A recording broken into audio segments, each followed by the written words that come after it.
Shalom, shalom. I am here to do my due diligence.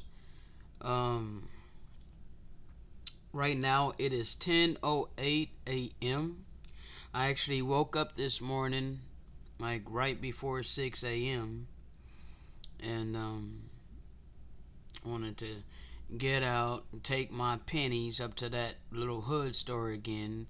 I had found me some silver change. I found me 75 cents in silver. It was 75 cents exactly. And so I had that, and I counted me out I think $1.50. And I think that's what 75 times 2 is. 75 times 2 is $1.50, I think. So that's what I had counted out. Plus that 75 cent in the silver. Let me make sure. 75 times 2 should be $1.50. Yep. All right. Plus, and I think so altogether that's 225. Let's just see. Yep, 225. So altogether, I took $2.25 up to that store and got me 3 Newports. Now again, keep in mind I'm not a fan of menthols, but that's what I did. I got, because they don't.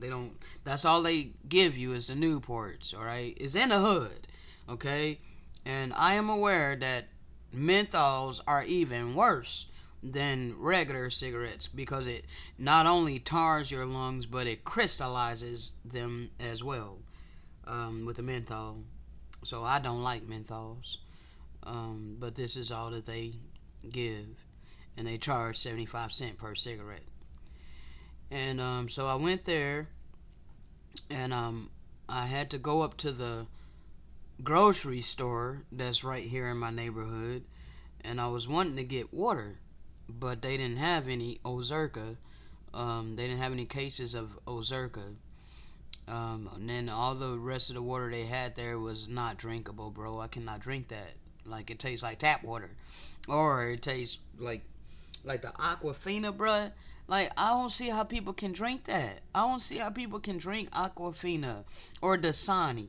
Like, bruh, no. Like, clearly, that that is not good water whatsoever.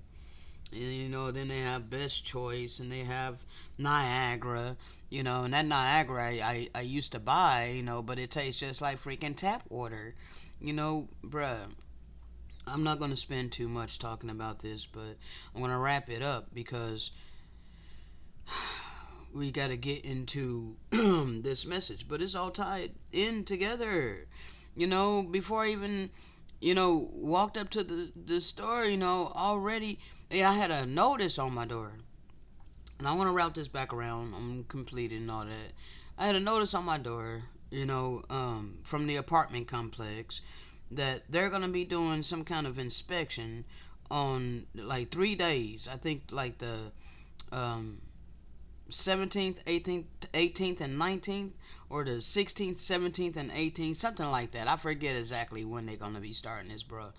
But that's absolutely insane. It's like, bro, you're not going to take up 3 of my days. You're gonna let me know which of them days you plan on coming into my place.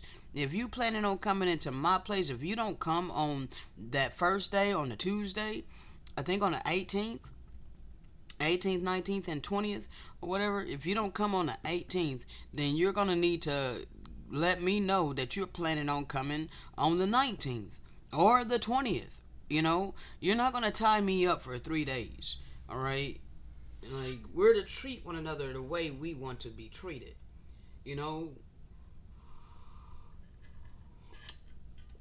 So anyway, I was in my head, but I'm like, bro, I'm so tired of their oppression. They have had all of this time to use their free agency to be righteous. But instead of using their free agency to be righteous, as a whole, the Gentiles have oppressed all humanity and all creation. And the children of light is fed up with it. All right? I am fed up with their oppression. And their time is up. So, I was in my head and I'm like, Father, these people, the wicked,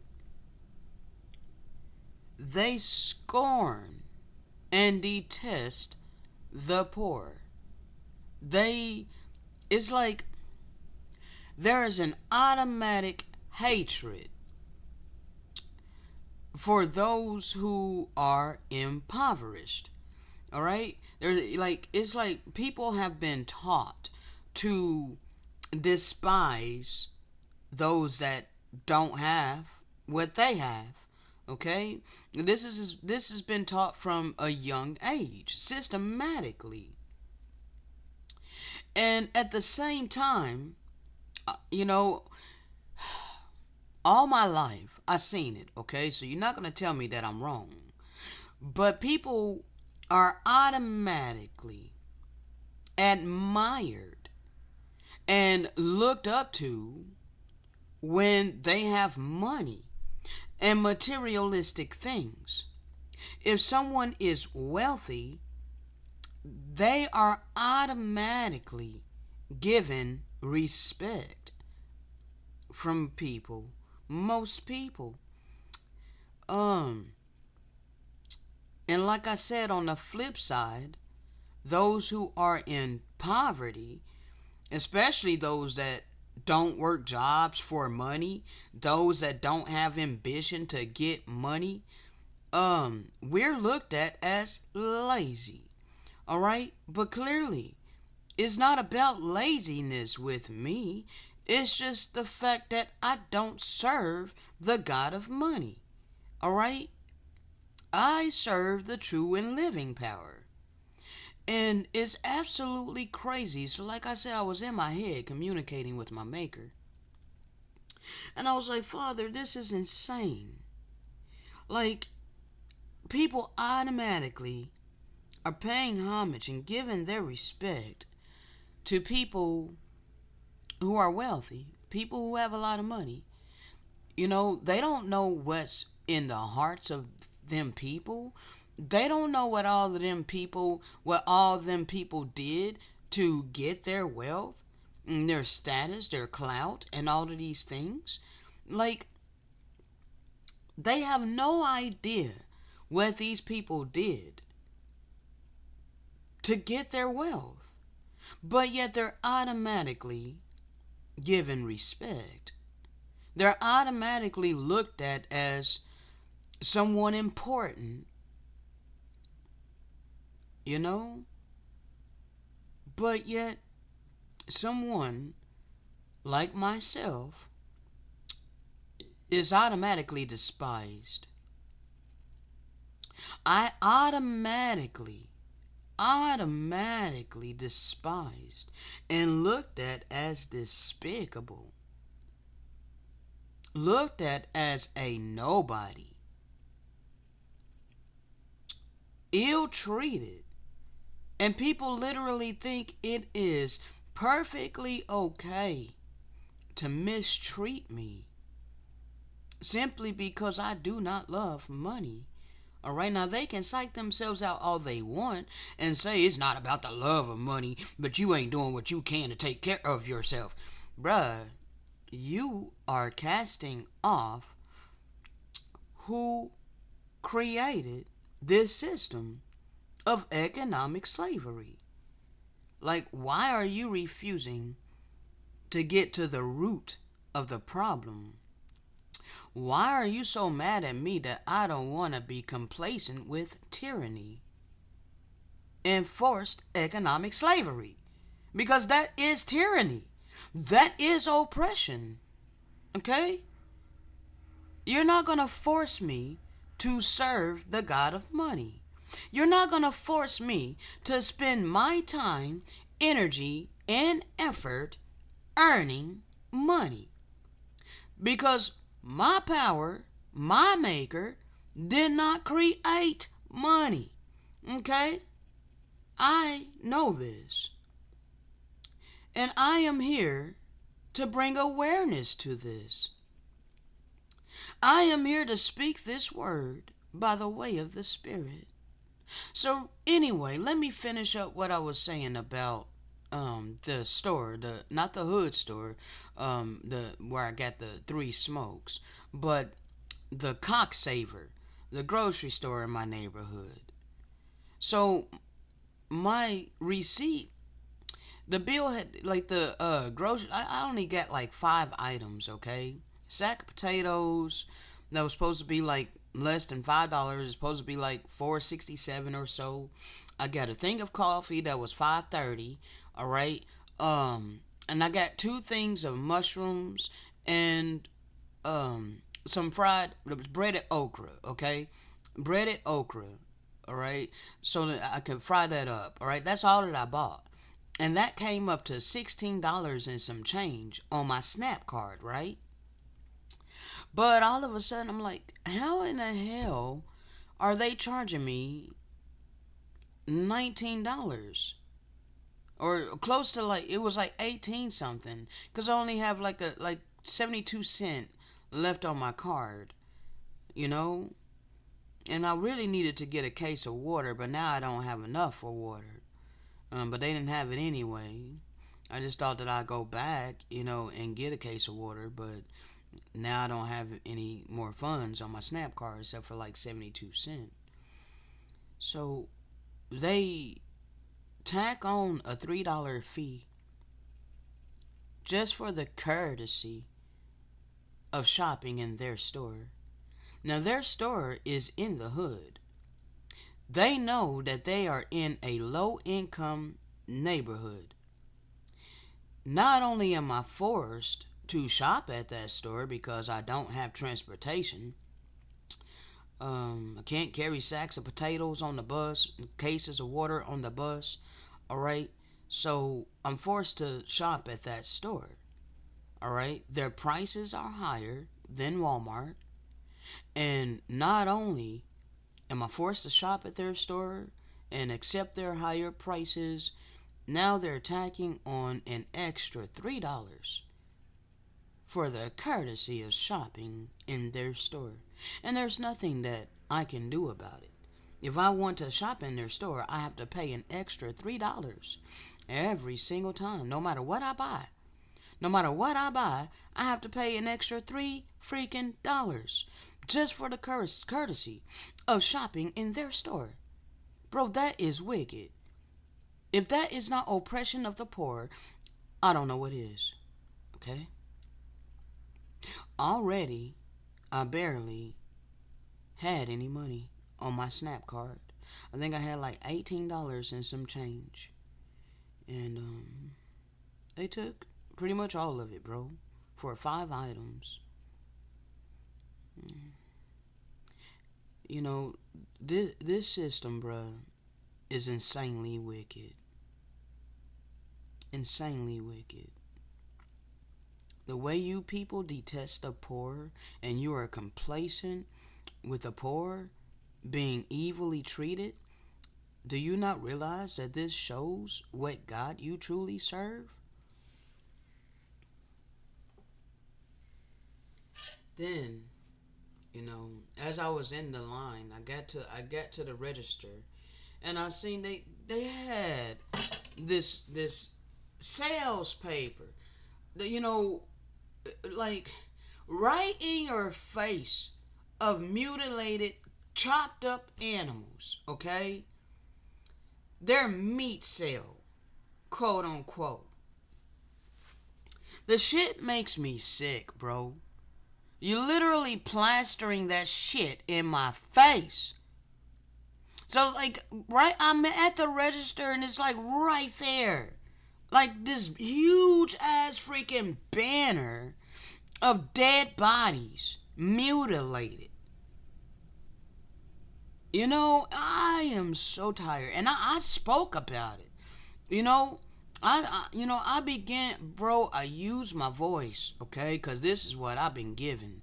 I've been given a mouthpiece, and their time is up. All right, I've been instructed to speak. So anyway, the teller didn't say anything. She was quiet, just rang my stuff up, didn't say a word, you know. But bruh, I'm sure that I caused them to think. And before I even got up to the register, right, I'm waiting in line behind this one brother, and then there was another brother that came into the store, and he had a backpack on his back, right. And then this European manager lady comes, like, it's like she met him soon as he came in the door and stopped him, like, you're gonna have to leave your backpack up here. Clearly he was on foot. You could see he was dripping sweat. You could clearly tell that he had been walking for a while, and he was tired, but he's being oppressed, all right. Like, bruh, he ain't in your establishment to steal your. I'm tired. All right, I went through the same thing, and I got videos on my channel about this. That's why I never take a bag up there anymore, because, bruh, I'm just so tired, bro. You people came and invaded our land, and you stole all of our resources. And then you want to oppress us and force us to leave our possessions with you in order to walk around your establishment. Like, wow, bro. Y'all have done the most. You've done the most, okay? And now your time is up. I don't say this in hate. I say this in much truth and love.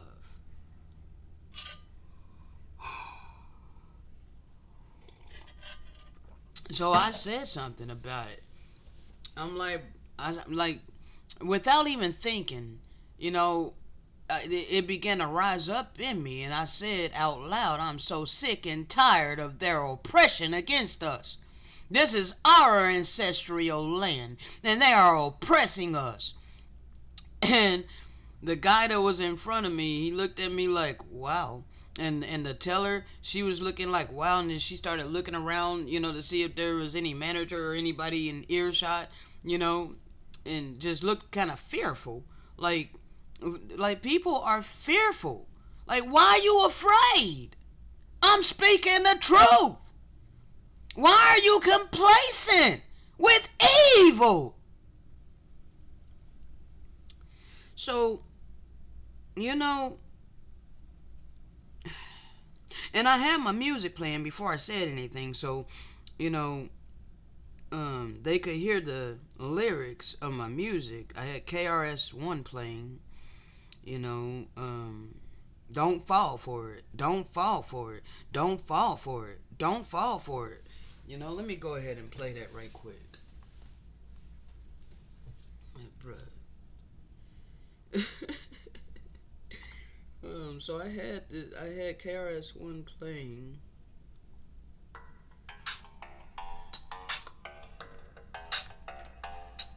Don't you fall for it. Don't you fall for it.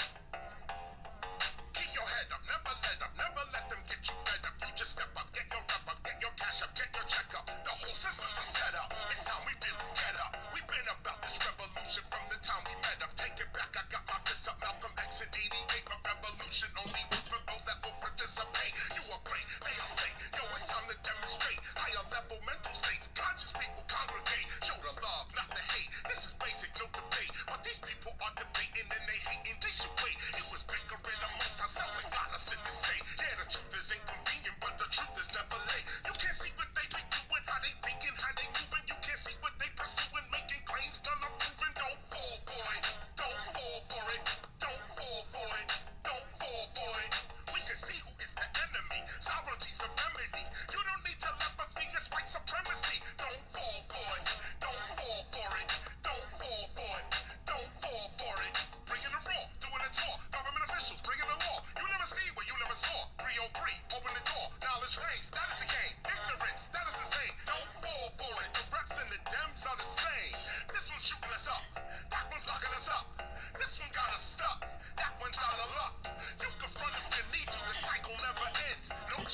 it in society? No, you don't, and you won't, cause democracy's a joke. Every 4 years, these same people asking us to vote. Nothing changed but the Range Rover, switching lanes over. I remain a flamethrower, knowledge reigns, game over. Don't fall for it, don't you fall for it.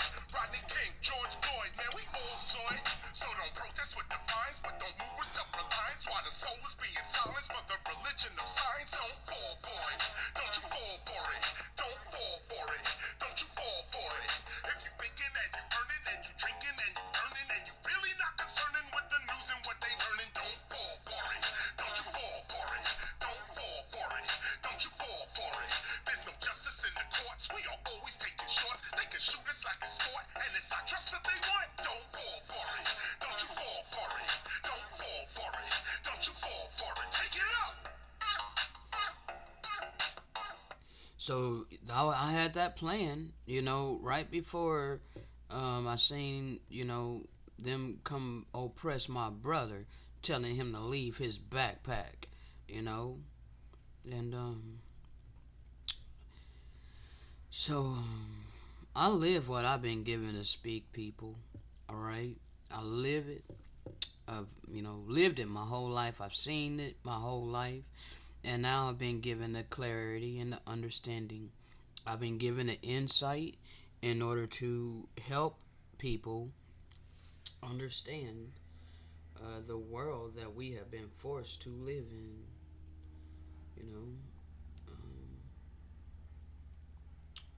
So anyway,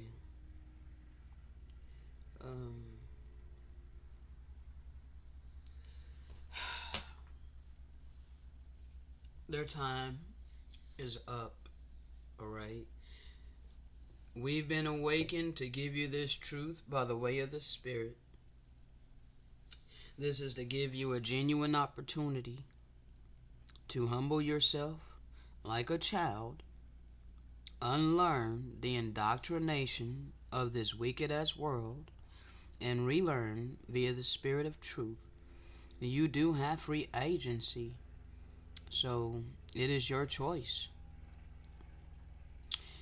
If you continue to make yourself an adversary to the ones that the Great Spirit is utilizing, that is your choice. By default, you have chosen the adversary, okay? Because there's only two sides, righteousness or wickedness. There is no in between, okay? So on that note, let's go ahead and start this audio. Now, I did go ahead and skip the meditation part. It was like another 2 minutes or so for the meditation. We went over it yesterday. I talked about it. So, instead of just letting all of that play, 2 minutes of, me communicating with the Most High, I just decided to skip on ahead. And it starts with a melody that was upon my spirit. I am the light. I am a light. I am a light upon the earth. All right. And I've sung it before. Actually, before we get into that melody, I have another melody that I recorded yesterday. Okay, so I recorded this melody yesterday on 8/2/24, entitled Oracles. Okay, so we're gonna listen to that first. Let me go ahead and play that. We're gonna get that out the way. All right. And this is on the spot spiritual download. They've been blowing it off as if it's nothing, but I've been freely giving out these oracles. I've been freely giving out these oracles, and they've been blowing it off as if it's nothing. They've been blowing it off as if it's nothing. They've been blowing it off as if it's nothing, but I've been freely giving out these oracles. Yeah, I've been freely giving out these oracles, and they've been blowing it off as if it's nothing. They've been blowing it off as if it's nothing. They've been blowing it off as if it's nothing. But I've been freely giving out these oracles. Yeah, I've been freely giving out these oracles, and they've been blowing it off as if it's nothing. They've been blowing it off as if it's nothing. But I've been freely giving out these oracles. Yeah, I've been freely giving out these oracles, and they've been blowing it off as if it's nothing. They've been blowing it off as if it's nothing. They've been blowing it off as if it's nothing. But I've been freely giving out these oracles. I've been freely giving out these oracles, and they've been blowing it off as if it's nothing. They've been blowing it off as if it's nothing. Yeah, they've been blowing it off as if it's nothing. They keep blowing it off as if it's nothing. Yeah. People keep blowing off the spiritual gifts that I have been given by way of the Spirit as if it is nothing. Do you understand how that is abominable to the Great Spirit? Because I'm only here out of obedience. I did not just choose to do this in and of my own power. I was instructed to do this by way of the Spirit. And we're going to go ahead and get into the main audio, and it's going to start with this melody about being a light upon the earth. You know, many people detest that I'm a light upon the earth, you know, but the scripture tells us to let your light shine before men, so that they may see our good deeds and glorify our Father. All right? I am to exemplify the attributes of the one that I serve. Okay? And I have been doing that, all while being mistreated and scorned and hated, outcasted, treated as despicable. Understand, people. All of these people that's been doing that to me, they serve the adversary. But where are the righteous people? Because I've been letting my light shine. Let's get it. I am a light upon this earth. I am a light upon this earth. I am a light upon this earth.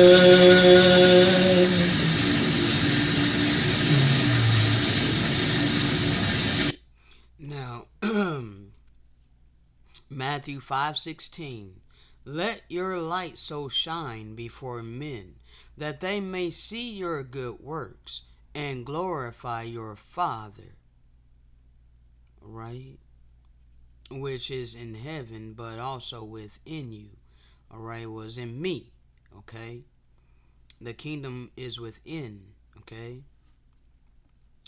Ye are the salt of the earth, but if the salt has lost his savor, wherewith shall the earth be salted? How the earth gonna be salted if the salt loses its flavor? It would be therefore good for nothing, but to be cast out and to be trodden under foot of men. See, all my life I was trodden under foot of men, and I did not know that I was the salt of the earth. I was in ignorance. I was sleeping. But now I know that I am the salt of the earth. Therefore I cannot allow wicked people to strong arm me to do what they do. I have to keep pressing on regardless of all the obstacles, trials, tribulation, persecution, affliction, oppression, all the hatred, the gaslighting, the projecting false realities, all of these things that people do against the righteous to try to force us to lose our flavor and be just like them. But I refuse.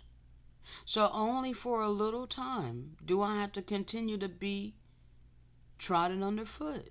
Only for a little time. Because right now I know what time I'm living in. I know that I've been awakened in the land of my captivity and brought back to remembrance of who I am. Okay? And I know the purpose for why I'm having to endure. It is only to give the righteous a divine opportunity to join the children of light. Okay? Yes. This is to give an opportunity. Why you think we're giving out these oracles like candy? Why do you seriously think that I'm here just for the hell of it? Giving out these oracles freely? No, this is to give you people crystal clarity of the life that we have been forced to live in. All right, I am to break these things down for you so that you can make a logical choice for yourself. All right, but just like in the days of Noah, Noah told the people, and he was building the ark, and all while he was building the ark, he was being ridiculed and scorned, laughed at, evilly entreated. All of these things, bro. This is what you do while we're doing the work, okay? I'm here doing the work. And people been casting it off as if it's nothing. Just like in the days of Noah. People were ridiculing him like they had never seen rain before. So they're like, why in the hell are you building an ark? That's stupid. Like, you're wasting your time. Why don't you do what we do? You know, and this is how people are looking at me. All right? In this day and hour. They're looking at me like what I'm doing is nothing because it ain't. They think that it has no value. Like what I'm spending my time, energy, and effort doing, giving you these oracles, all of this spiritual wealth, people are casting it off as if it's irrelevant. All right, because all they know is that money makes the world go round. Okay. They can't see life outside of not having to earn money for a living. Okay? So, I'm ridiculed and scorned because I'm shining light that, hey, this is not the purpose for which the earth was created. Okay? And so I have to endure all their oppression. I have to endure. I have to long suffer. Because people want to be selfish with me. People don't want to help me out of their abundance. All right? And we're going to get into it. All right? But I am a light. He said, you are the light of the world. Okay? A city that is set on a hill cannot be hid. Neither do men light a candle and put it under a bushel, but on a candlestick. And it giveth light unto all that are in the house. Okay? So I am here to be a light. All right? I am a child of light. All right? The children of light have been risen. We have awakened. Okay? So we are instructed to let our light shine before men. Okay, let our light shine before you so that those who are seeking may see our good works and glorify the Most High that lives within us. Okay?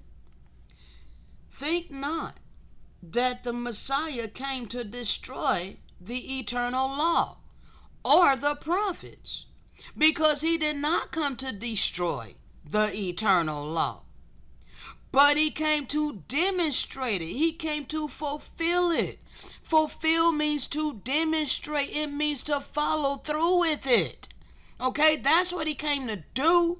He came to demonstrate that eternal law of divine love. Okay? He fulfilled it. Do you think just because he fulfilled it that it goes away? That you don't have to fulfill it?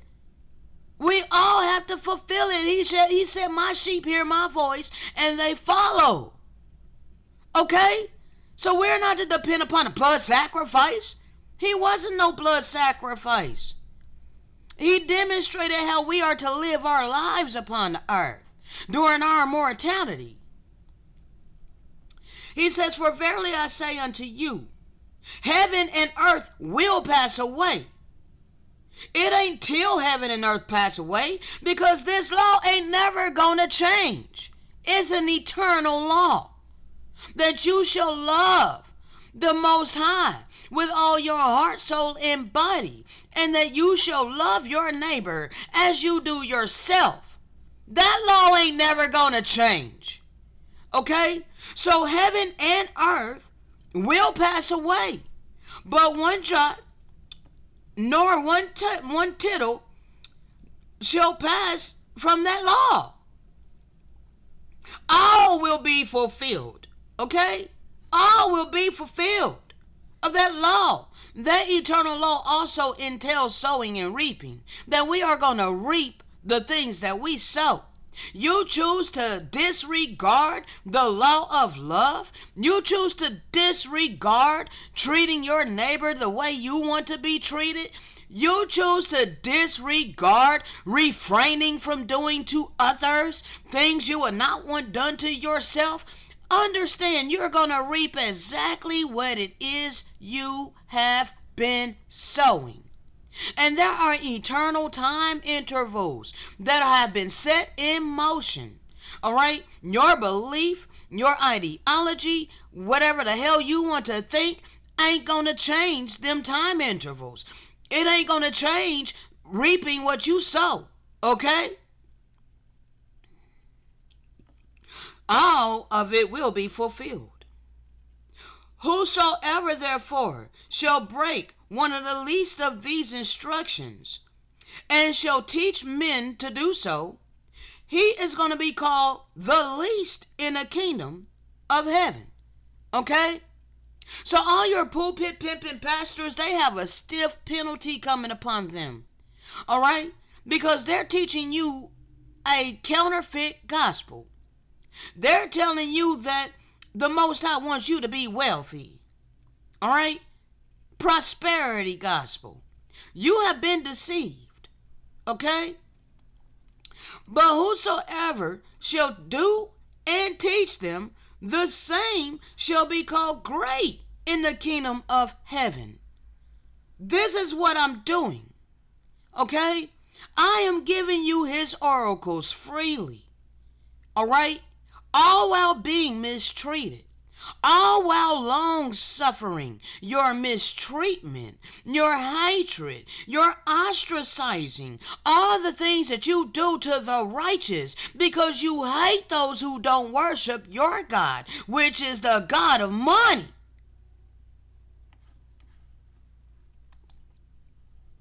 But know that the righteous are going to shine forth like the sun in a kingdom of our Father.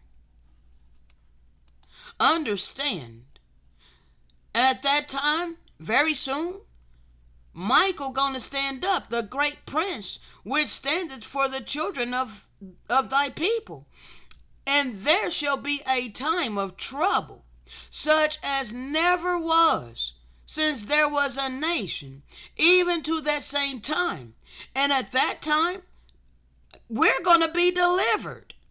Everyone that shall be found written in the book. Now that's those of us that are keeping that eternal law. That's those of us that have love in our hearts for humanity and all creation, not for money. That's those of us that are merciful. We treat others the way we want to be treated. Those of us that have compassion, those of us that are empathetic, all right? Those of us that care for others, okay? Those of us who are not selfish. Those of us that don't harvest envy, jealousy, bitterness, hatred, all of them evil spirits in our heart.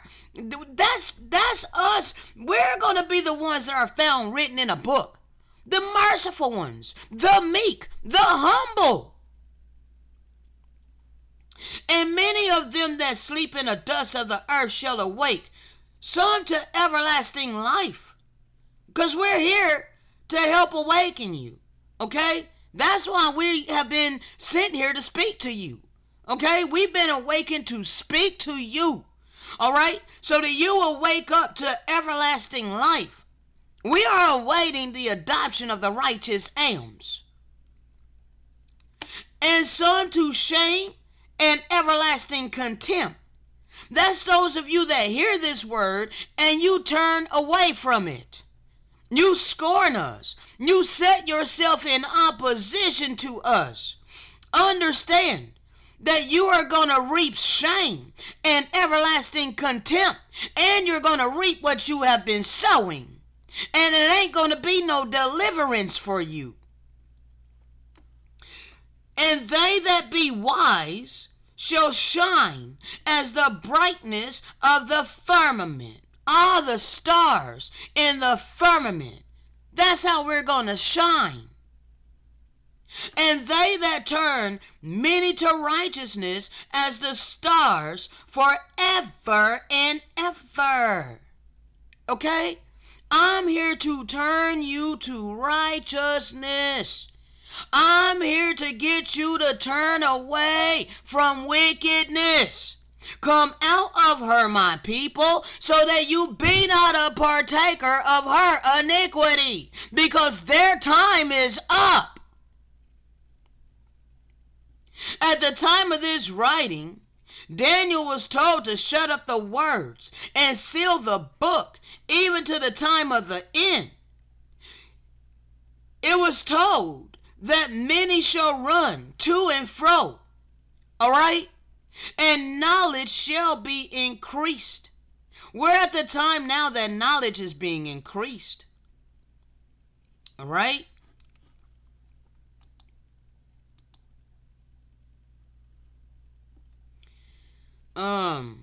Before I get into this, it was upon my spirit.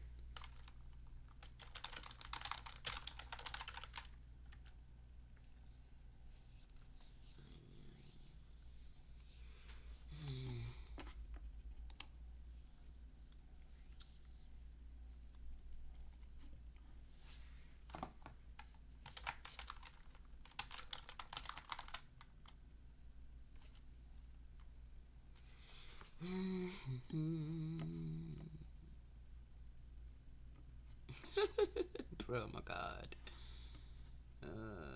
Let's see, what chapter is this? 20.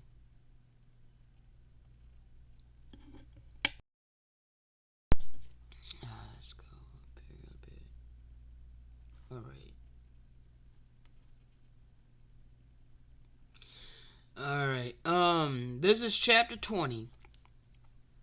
Adam continues to explain the gospel and the instructions of the Hamashiach. He explains the evil of money and worldly possessions and gives the commandments pertaining to them. Let's see, we're going to get this first. Alright, he expounds on and explains the evils of the family unit. All right, because that's another aspect. I don't think we're going to get into that today. But there is an evil about, this whole family unit thing, like you're only supposed to look out for you and your family. It's still a form of selfishness, but we're not going to get that deep, okay? We're going to just focus on the evils of money and worldly possessions, okay? And the Messiah continued his instructions unto us, saying, Lay not up for yourselves treasures on earth, where moth and rust does corrupt, and thieves break through and steal. But lay up for yourselves treasures in heaven, where neither moth nor rust does corrupt, and where thieves cannot break through nor steal. Can't nobody steal the oracles that I have been given and that I've been instructed to freely give. You can't steal these oracles, okay? You can't steal it from me, all right? It's not something that you can take from me, all right? You can partake of what I'm feeding you, all right? But you can't steal it from me, all right? So understand, for where your treasure is, there will your heart be also. Okay? See, my heart is not set upon earthly money, earthly riches, earthly possessions, materialistic things. My heart is set upon the oracles of the Great Spirit. Okay? And I live it. All right? I have much joy giving his oracles, okay? But people hate that. They detest me and they want to try to force me to leave this and earn money. Like why would I do that? Like, so hate me if you want to. Hate me if you must. Okay? But this ain't for sale. A lot of my brothers, want to sum up what I'm doing, as I'm seeking for people to pay me. No, bro. I'm not here to make money. But you should show compassion, kindness, love, mercy, and empathy towards me, knowing that I am utilizing my time, energy, and effort, freely giving you the oracles of the kingdom for your benefit. You should care about me. You should look out for me. That is real love. That's real compassion. That's real mercy. Okay? So, your perception is not the reality. Okay? Just because they want to, because their whole mentality is all about money. They cannot see life outside of earning money. They think that money makes the world go round. But not everybody got that mentality. Okay? And I ain't got that mentality.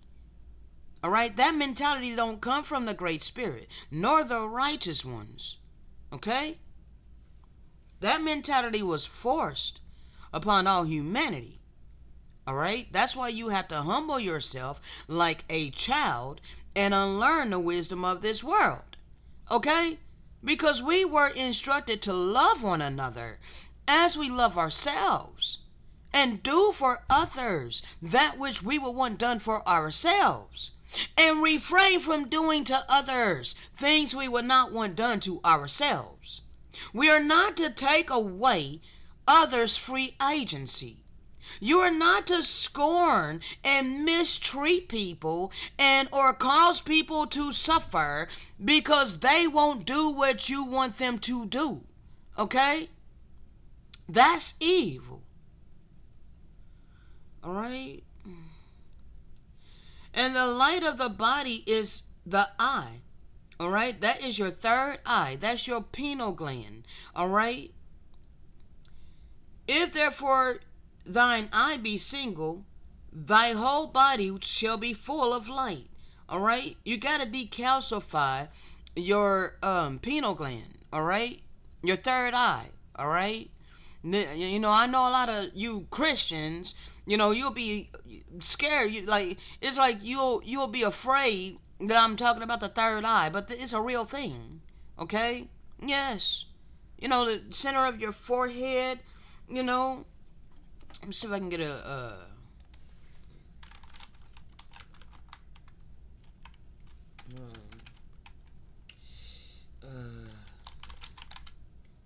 see.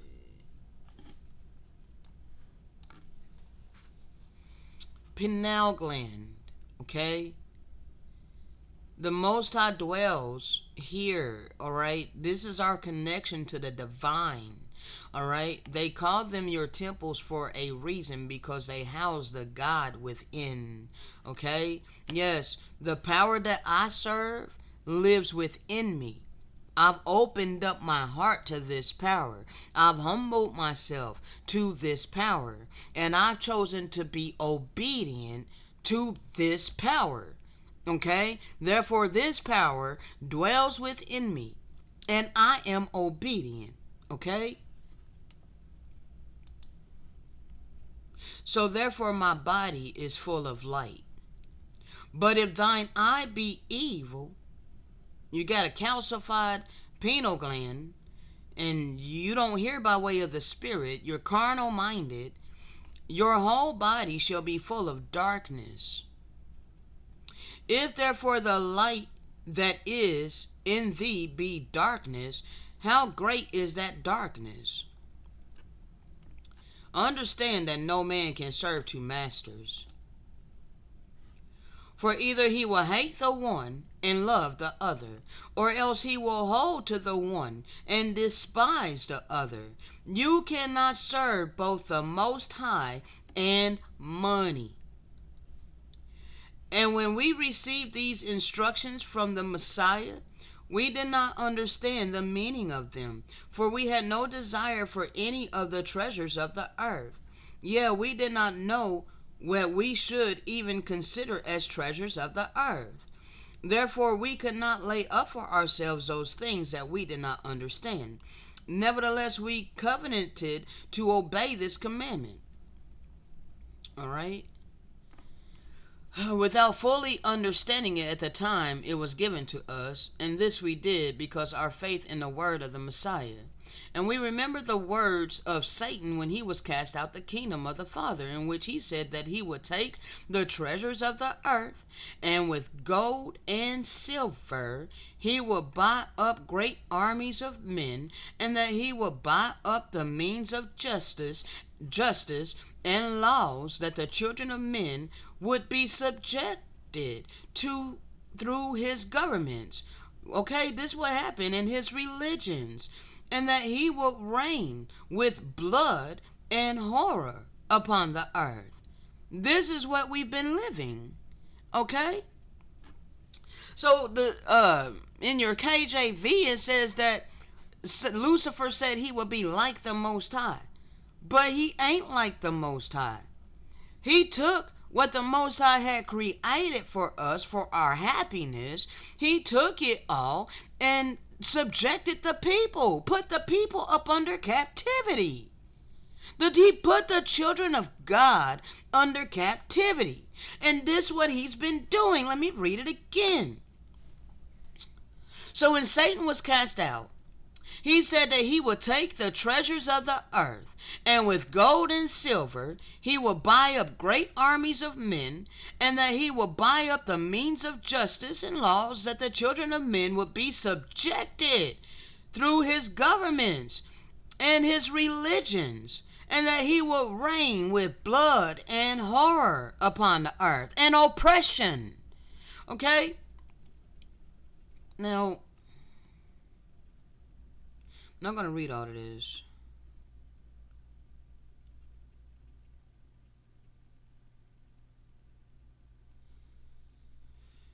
Let's skip down to verse 7.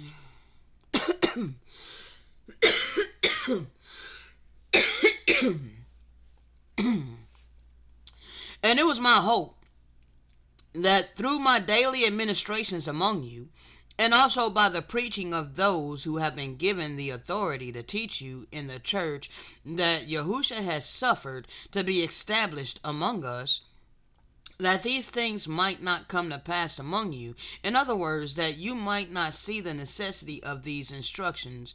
But it was our eldest son, Benelli, who first introduced gold and silver among us, and deceived his other brothers and sisters, and taught them that these things were precious things of the earth. Okay? Now keep in mind, this is Adam speaking to the people, okay? And as you have and as you have these many years developed a system of money which is based on these things which you believe are precious, these instructions have become necessary and vital to our salvation and happiness. All right? So, as you can read here, all right, these things that I'm instructed to give you, all right, these commandments that I'm instructed to give you have become necessary and vital to your salvation and true happiness. Okay? Because right now you only have temporary happiness. All right? You're temporarily happy on payday. Okay? And even the rich are tormented. All right? They're temporarily happy as well. All right? They're miserable inside. Okay? Yes. They may not admit it, but rich people are some of the most miserable people. Okay? They have all that they want in their carnal flesh, but they ain't got real love. Okay? People only pretend to love them for what they can get from them. All right? That ain't real love. They don't have compassion in their lives. They don't have real mercy in their lives. They don't have these qualities, all right, which gives you inner peace and inner joy, inner happiness, all right? All of their happiness is external, okay? But I'm trying to give you real salvation and happiness, so you need what I'm here to freely give. And people been casting it off as if it's nothing. All right? So Adam is explaining, for you have used these things to form inequalities among you, and you began to covet those things of your neighbor that you do not possess, which things are not the things of the Most High, and have nothing to do with your eternal salvation. Yeah, these things also have nothing to do with the sustaining of your lives upon the earth.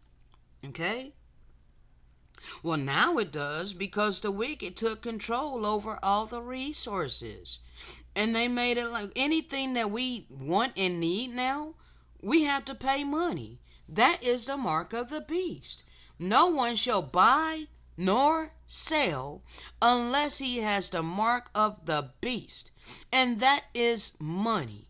Okay? That is the economy. All right? And there ain't no bartering system in place right now. People are not being valued for who they are. No, they're being valued by how much money they have. Okay? For who among you can eat gold and silver and obtain nourishment from them? And can you form them into raiment that can shield your flesh from the ill effects of the laws of nature? And who among you can find use for them in the construction of your houses in which you live? Now, I know back in the day, Solomon used gold to build the temple, all right? So, there are some, there were, it was said that, the city of gold existed somewhere in the Americas, all right? Whether they found it or not, I don't know, all right? But that's going way on something else, okay? But let's continue. Yeah. What use do these things have unto you, except to deceive you? What use do these things have unto you, except to deceive you? Except to deceive you. And give unto you a means whereby you might disobey the instructions of the Most High. Are you people not disobeying the instructions of the Most High because of the wisdom of this world? Have you not become hardened in your heart against the poor? Have you not become selfish? Have you not become jealous and envious? Have you not become hateful? Has this not happened? We can look around in the state of the world that we're living in and how most people act towards others. And we can clearly see that hardly anyone is obeying the instruction of the Most High. People have casted off the eternal laws of love and have been deceived into loving their money. Okay? So what use do these things have unto you, except to deceive you, and give unto you a means whereby you might disobey the commandments of the Great Spirit? All right. Behold, in the beginning I taught unto you the law of consecration, which is the law of the Most High pertaining to all of the children of the Most High, and the means whereby all of us receive that which we are in need of, according to our individual needs. And by this law we existed in peace and harmony with one another, having food and raiment and houses to satisfy the needs of all. Homelessness is an abomination before the sight of the Great Spirit. But it's not the fault of the homeless. It's the fault of the wicked who established this system and have kept this system in place. And all the people who are enforcing this system. You're enforcing it by your complacency to it. And there were no poor or rich among us. For how can there be poor if there are no rich? And how can one man be considered rich if he has only that which he needeth? Like unto all those who needs are also filled.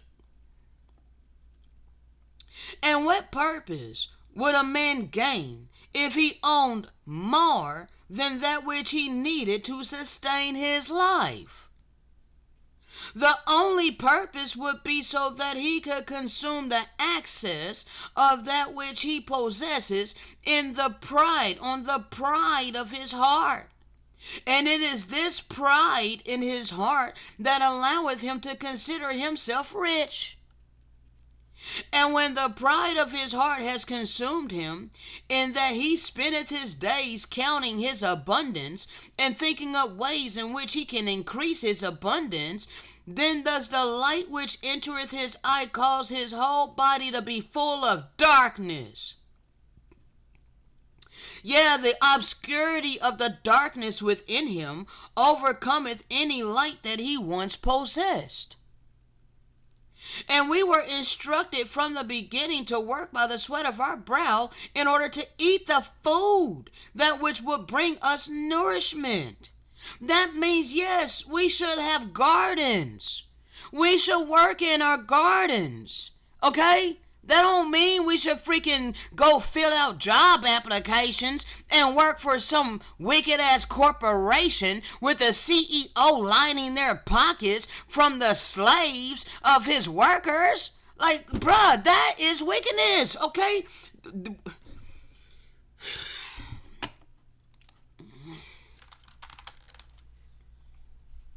A second. A moment. Let me bring up an illustration.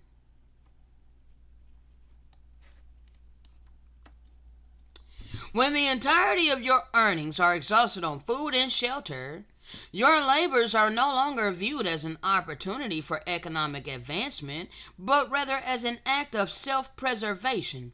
In the real world, that's called slavery. Now, these people are sitting back like fat cats. All right? These are the CEOs of all of these billion-dollar corporations. All right, they don't work, okay? They do not work. They're sitting back lining their pockets off of the slave labor of the people, all right, of the population.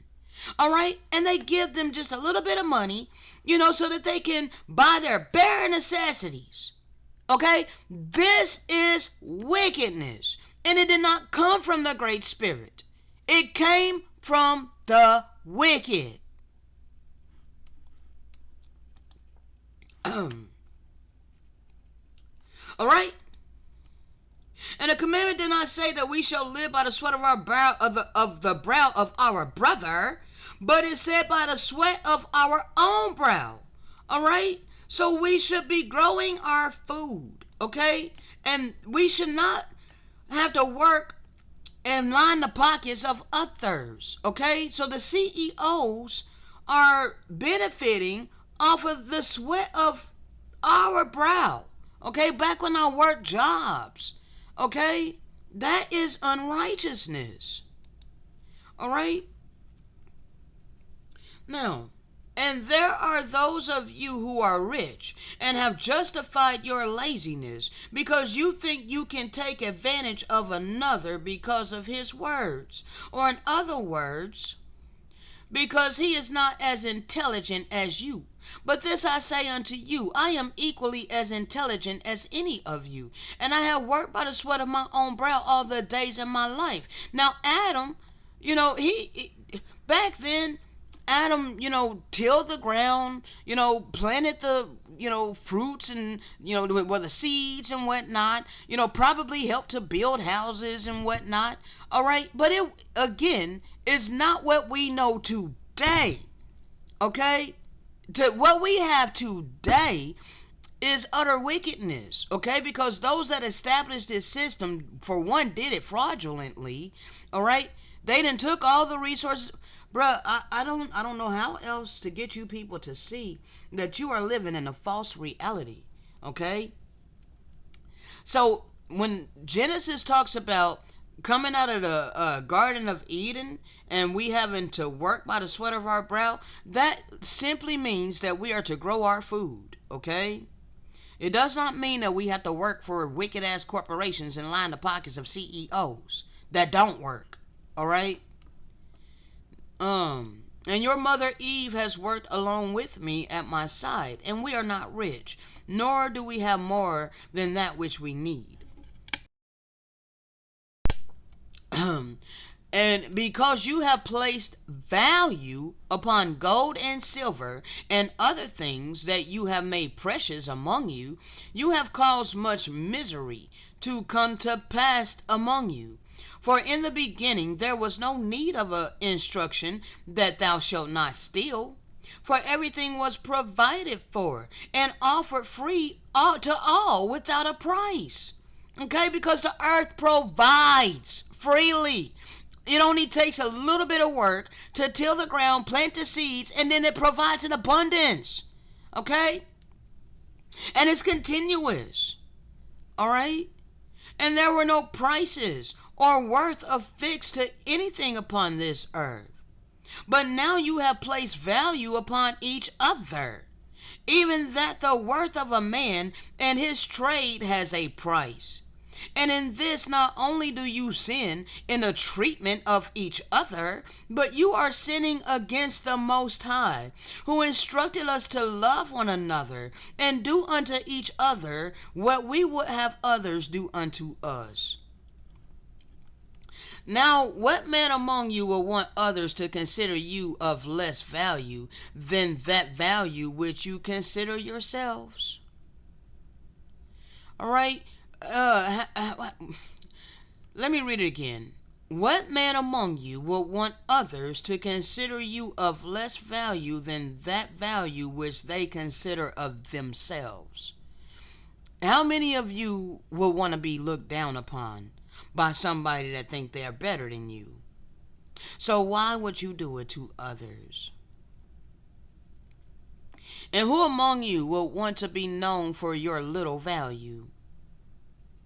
And what of those that carry the buckets of our waste and bury them outside of our cities, that we should not behold our waste and cause our cities to stink? Of what value do these have unto us? I say unto you that I would rather live in a clean city that is unburdened by our waste than I would in a city where those therein wear fine linen and clothing, where moths make their own waste thereon. And we value the dressmaker and the cobbler more than we value he who carrieth our waste from among us. Yet if we had not the dressmaker and the cobbler among us, we could make our own clothes, though not finely made as they might be, but sufficient for our needs. And if there were none to carry forth our waste from among us, then our cities would begin to stink, and we would suffer because of their absence. So I say unto you, which of these should be of more value unto us? You know, it never made sense to me, in this economic system of slavery. It's like the harder you have to work, the less you're paid, the worse you're treated, the less value you have to people. Okay? But yet the easier your job, the more you're paid, and the more you're respected. And so, like, the CEOs of these corporations don't work at all. Yet they are glorified. They are respected. They're looked at as honorable men. Oh, you're providing so many jobs for people. Like, bro, really? You people need to change your mentality. And I'm doing my best to help you do this, okay? And those of you who think that your intelligence should be rewarded at a higher value than the work of those that till our fields and harvest the foods that we eat, yeah, what think you if they became intelligent like unto yourselves, and thought themselves above the sweat that produces this food? Then what would you eat? Behold, your intelligence cometh from your deceptions, and the advantage that you have taken of others because of their words. For you have convinced those who carry forth the waste, and also those who bring forth the fruits of the field, that your gold and your silver are most precious, and are desirous to possess. But see, the thing is they don't own the gold and the silver for real, all right? Because they did not create this earth, nor did they create the resources of the earth, all right? So they just took it upon themselves to steal the gold and the silver, all right? Take possession, take control over it, and they consider it precious, and they put a value upon it, okay? And they make it desirous to possess. They have deceived people. All right? And because of your many words and your deceptions, those who work by the sweat of their brow to support you depend on you for this gold and this silver that they might live. All right? And you have taken that which they produce and have convinced them who have produced it that its worth is less than the worth that you know it to be. And then in your deception, you take that which you have purchased for little, and then you sell it for much. That's capitalism. So that you might get gain in this profit and add to the abundance that you already have. Again, that is capitalism. And that is the world that we have been forced to live in. And you enter into covenants with each other that you might control those who work by the sweat of their brow to support you. So it is the people that is upholding this wicked ass system. Because if the people decided to no longer wake up by their alarm clocks, eat shit, piss, and rush to work, and clock in, their system will crumble. All right? Because them CEOs ain't going to run their own corporations. No, they're not. They're dependent upon their slaves to continuously do it so that they can reap the rewards that they pay them. Okay? And you have used your gold and your silver to buy protection for your evil plans. You use your gold and your silver to buy protection for your evil plans, and to hire those who make laws and ordinances. And these laws and ordinances assure that you might continue to get gain without the consequences of the law to interfere with you. And this is why criminals are ruling the world. This is why the holy wicked are on top, living lavishly, untouched, unscathed by the law of justice, their law of justice. All right? But they're not going to escape the eternal law. Okay? And once you have established these laws among you, you use these laws to justify your actions. And before long, your whole body shall be full of darkness, according to the words of Yahusha. And oh, how great is that darkness! Oh, they're sacrificing children. They're raping children. They're doing all kinds of snuff films. All kinds of blood sacrifices to their demons. Their gods of bloodshed. Okay? Who they serve. All right? So that they can stay in their power. All right? I would that you should take away the gold and the silver from among you, so that Satan can have no more power over you.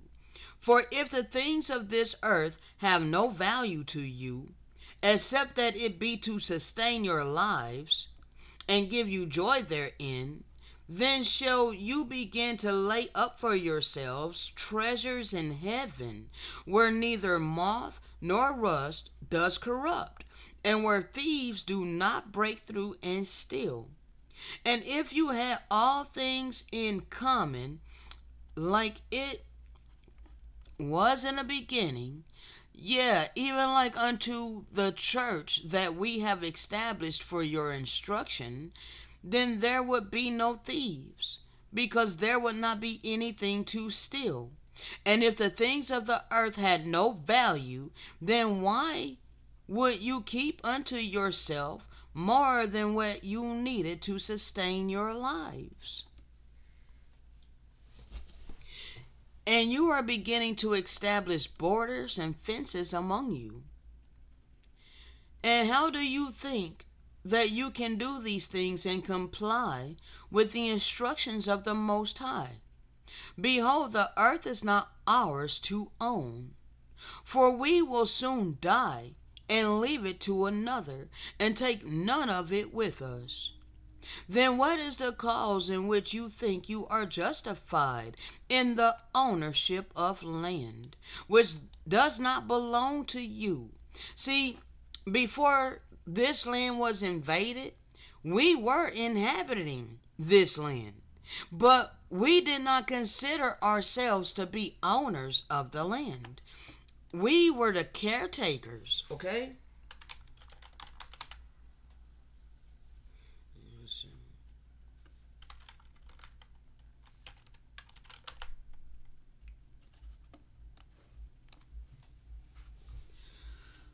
Relations between explorers and American Indians often began peacefully with trade. The Europeans traded items such as glass beads and metal objects. Some explorers tried to establish settlements. The American Indians usually didn't mind as long as the white men did not disturb their hunting or fishing grounds. Other explorers came to conquer the people they met. They burned villages, captured slaves, and took whatever items they could use. Many European explorers viewed the native people as inferior. Actually, the indigenous people, not native. We went over this the other day. The difference between Native Americans and American Indians, okay? The Aboriginal people, not the same as those who call themselves Native Americans, okay? But the Europeans viewed us as inferior, all right?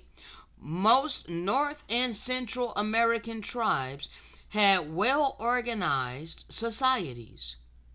But American Indian life was very different from European life. Some tribes dressed in animal skins or loincloths. Some moved from place to place as they would going against the eternal law, hunting and fishing. This is why our lands was allowed to be invaded. Okay, European explorers did not try to understand or appreciate this way of life.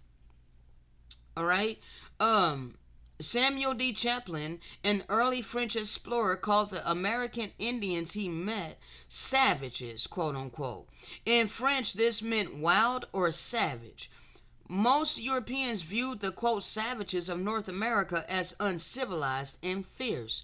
When the indigenous people fought against the white settlers invading their lands, their attacks were often described as being savage. But American Indians certainly had cause for anger. All right? But we were living way different, okay? Our way of life was way different from European life, okay? They were seeking to own lands, possess lands, conquer lands, okay? But we were the caretakers of the land, okay? And we were supposed to be the caretakers of the animals, not hunting them and killing them and eating their dead bodies, okay? Now,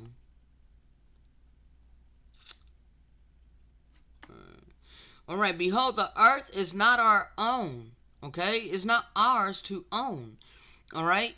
For we will soon die and leave it to another and take none of it with us. Then what is the cause in which you think you are justified in the ownership of land, which does not belong to you? They didn't create this earth. Therefore, they don't truly own the lands, nor the seas, nor the oceans, nor any of the resources upon the earth. All right? And if it does not belong to you, then you are thieves who claim it as your own. All right?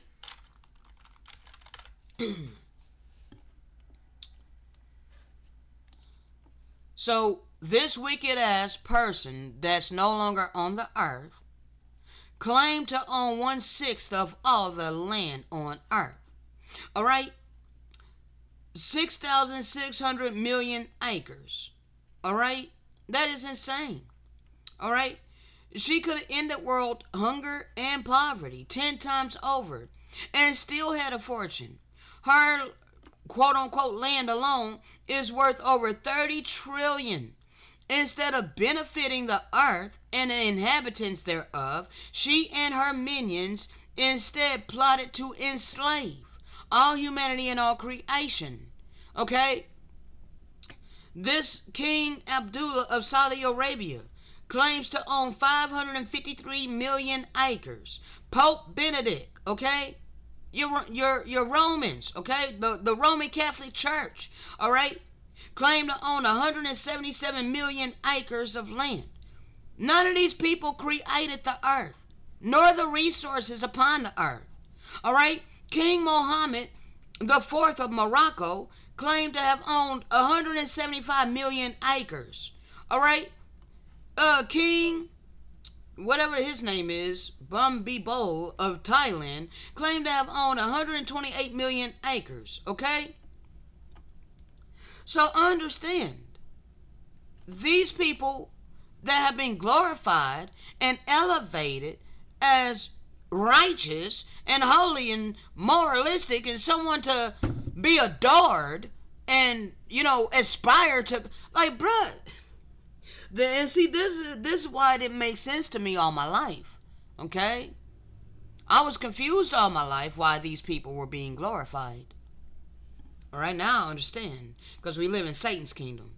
Okay?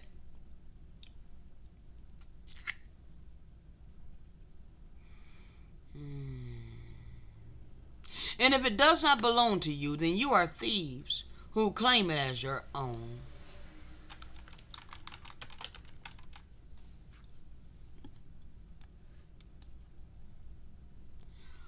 All right? So they literally did their dumb diverses till different. Okay? They came and they put us under perpetual slavery. All right?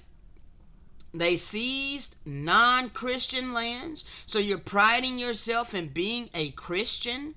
Why are you priding yourself in being a Christian when it was the Christians who seized non-Christian lands? The Christians seized indigenous lands and enslaved the indigenous people.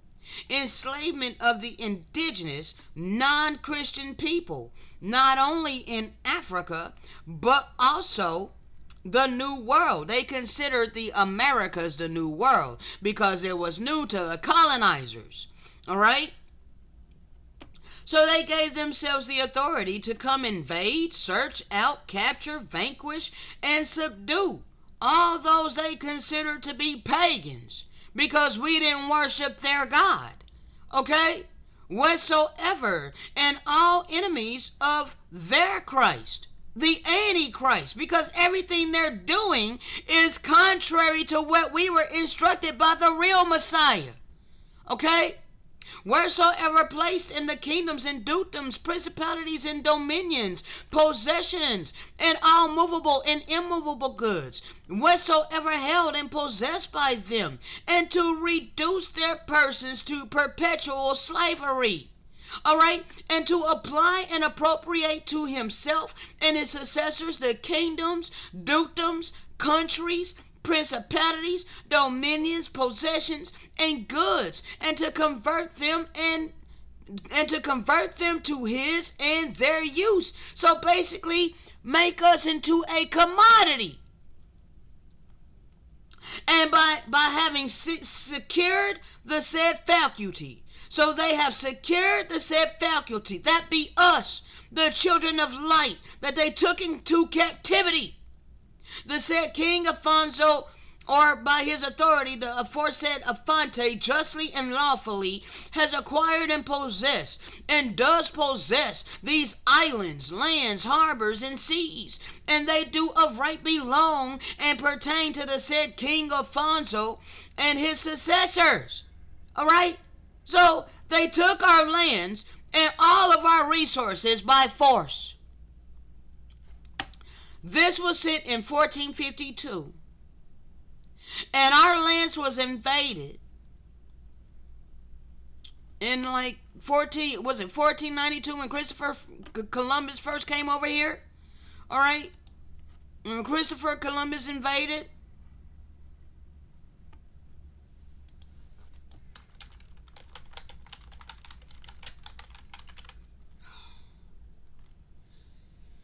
oh goodness. It was a blood moon. All right? When he invaded. A solar eclipse crosses the Americas. All right? Blood moon timeline. All right? And a solar eclipses and all of that. Ferdinand and Isabella grant Columbus conquest privileges. All right? The Israelites were expelled from Spain. All right, this was the beginning of the worst persecution against us. All right, against the children of light. All right, so the Christian church wants to ignore that they brung their new world order with destroying us and stealing all of our wealth and resources and the lands that we were residing upon. All right, the resources that we were able to freely use. Okay, they came and just took possession of it and put us up under perpetual captivity. And all of it was biblical prophecy fulfilled against us. Okay? So, understand, people. This happened, okay? So, and if it does not belong to you, because they did not create the earth, then they are thieves who claim it as their own. And if you are thieves who have claimed it as your own, then you give the right unto others to enter in among you and take that which is not yours to have. And this will be the cause of much war and contention among you. And with these wars and this contention cometh the anger that Yahusha had commanded us not to have in our hearts. And this desire to own that which is not yours has caused you to divide yourselves throughout the land into families and communities. All right?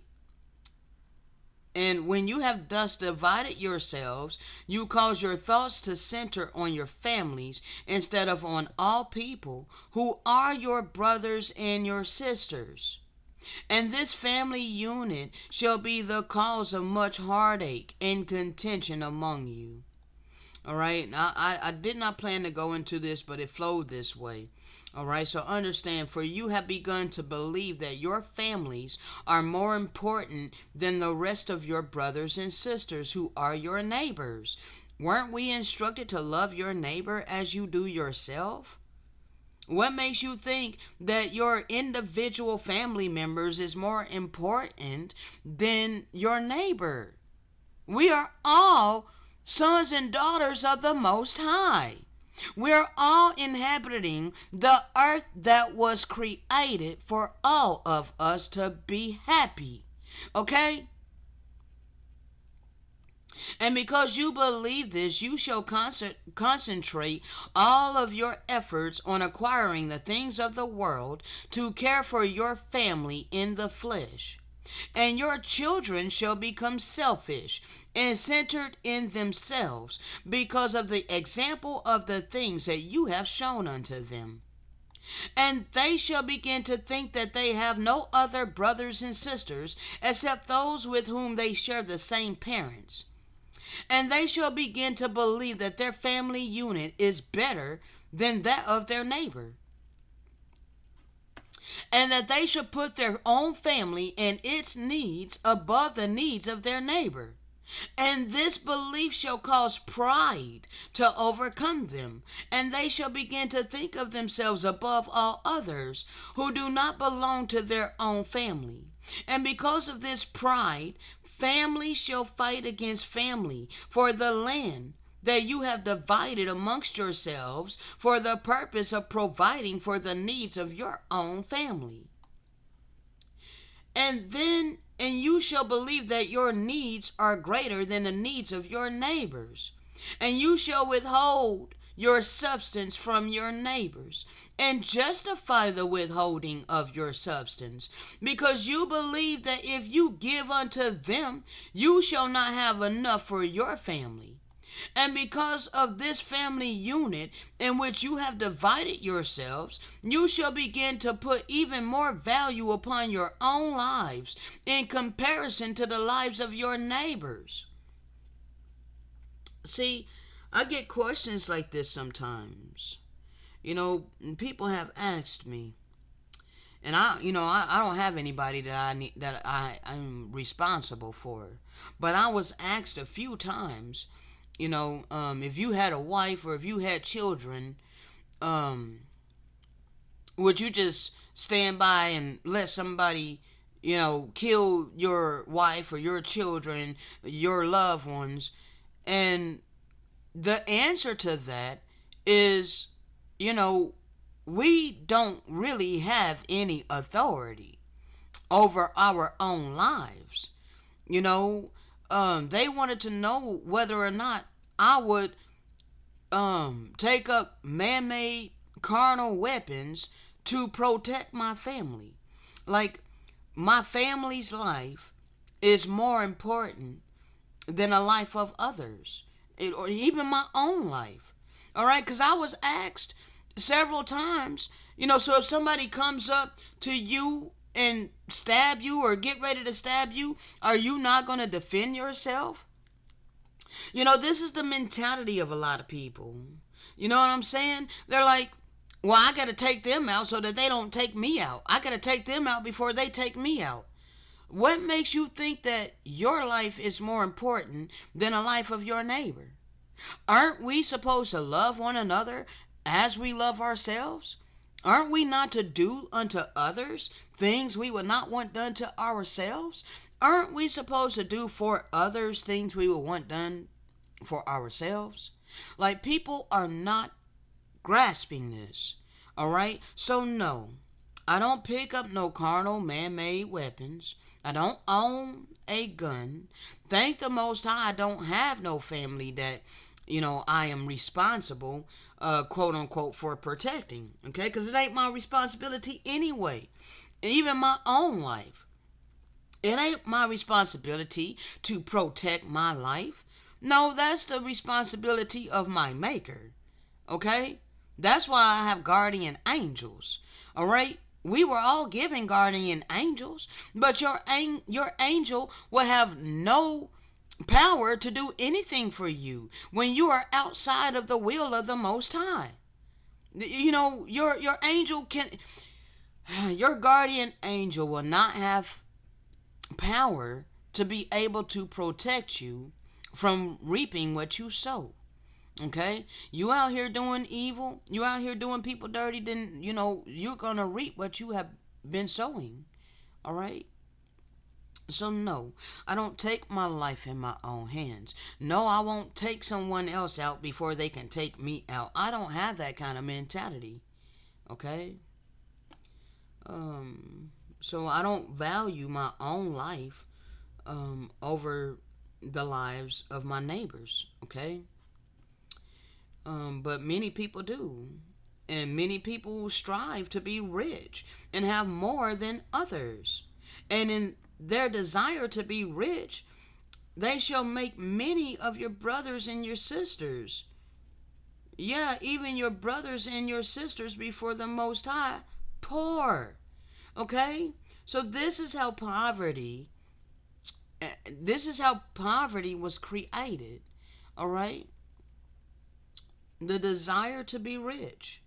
All right? And out of the desire to be rich, they have made many of their brothers and sisters, yeah, even all the brothers and sisters of the Most High, they've made us poor. Okay? Greed has been the cause of poverty. Okay? Not laziness. Not laziness on our part, but laziness on the part of the greedy, because they're sitting back living lavishly and they're not working for the money that they have. Okay? They're getting continual gain off of the sweat of others. All right? And ye shall begin to teach your children to focus their lives on learning the ways of the world, that they might get gain therein and receive the honors and praises of men for the gain that they have received. This is why my family scorned me. All right, because my family was trying to teach these values to me.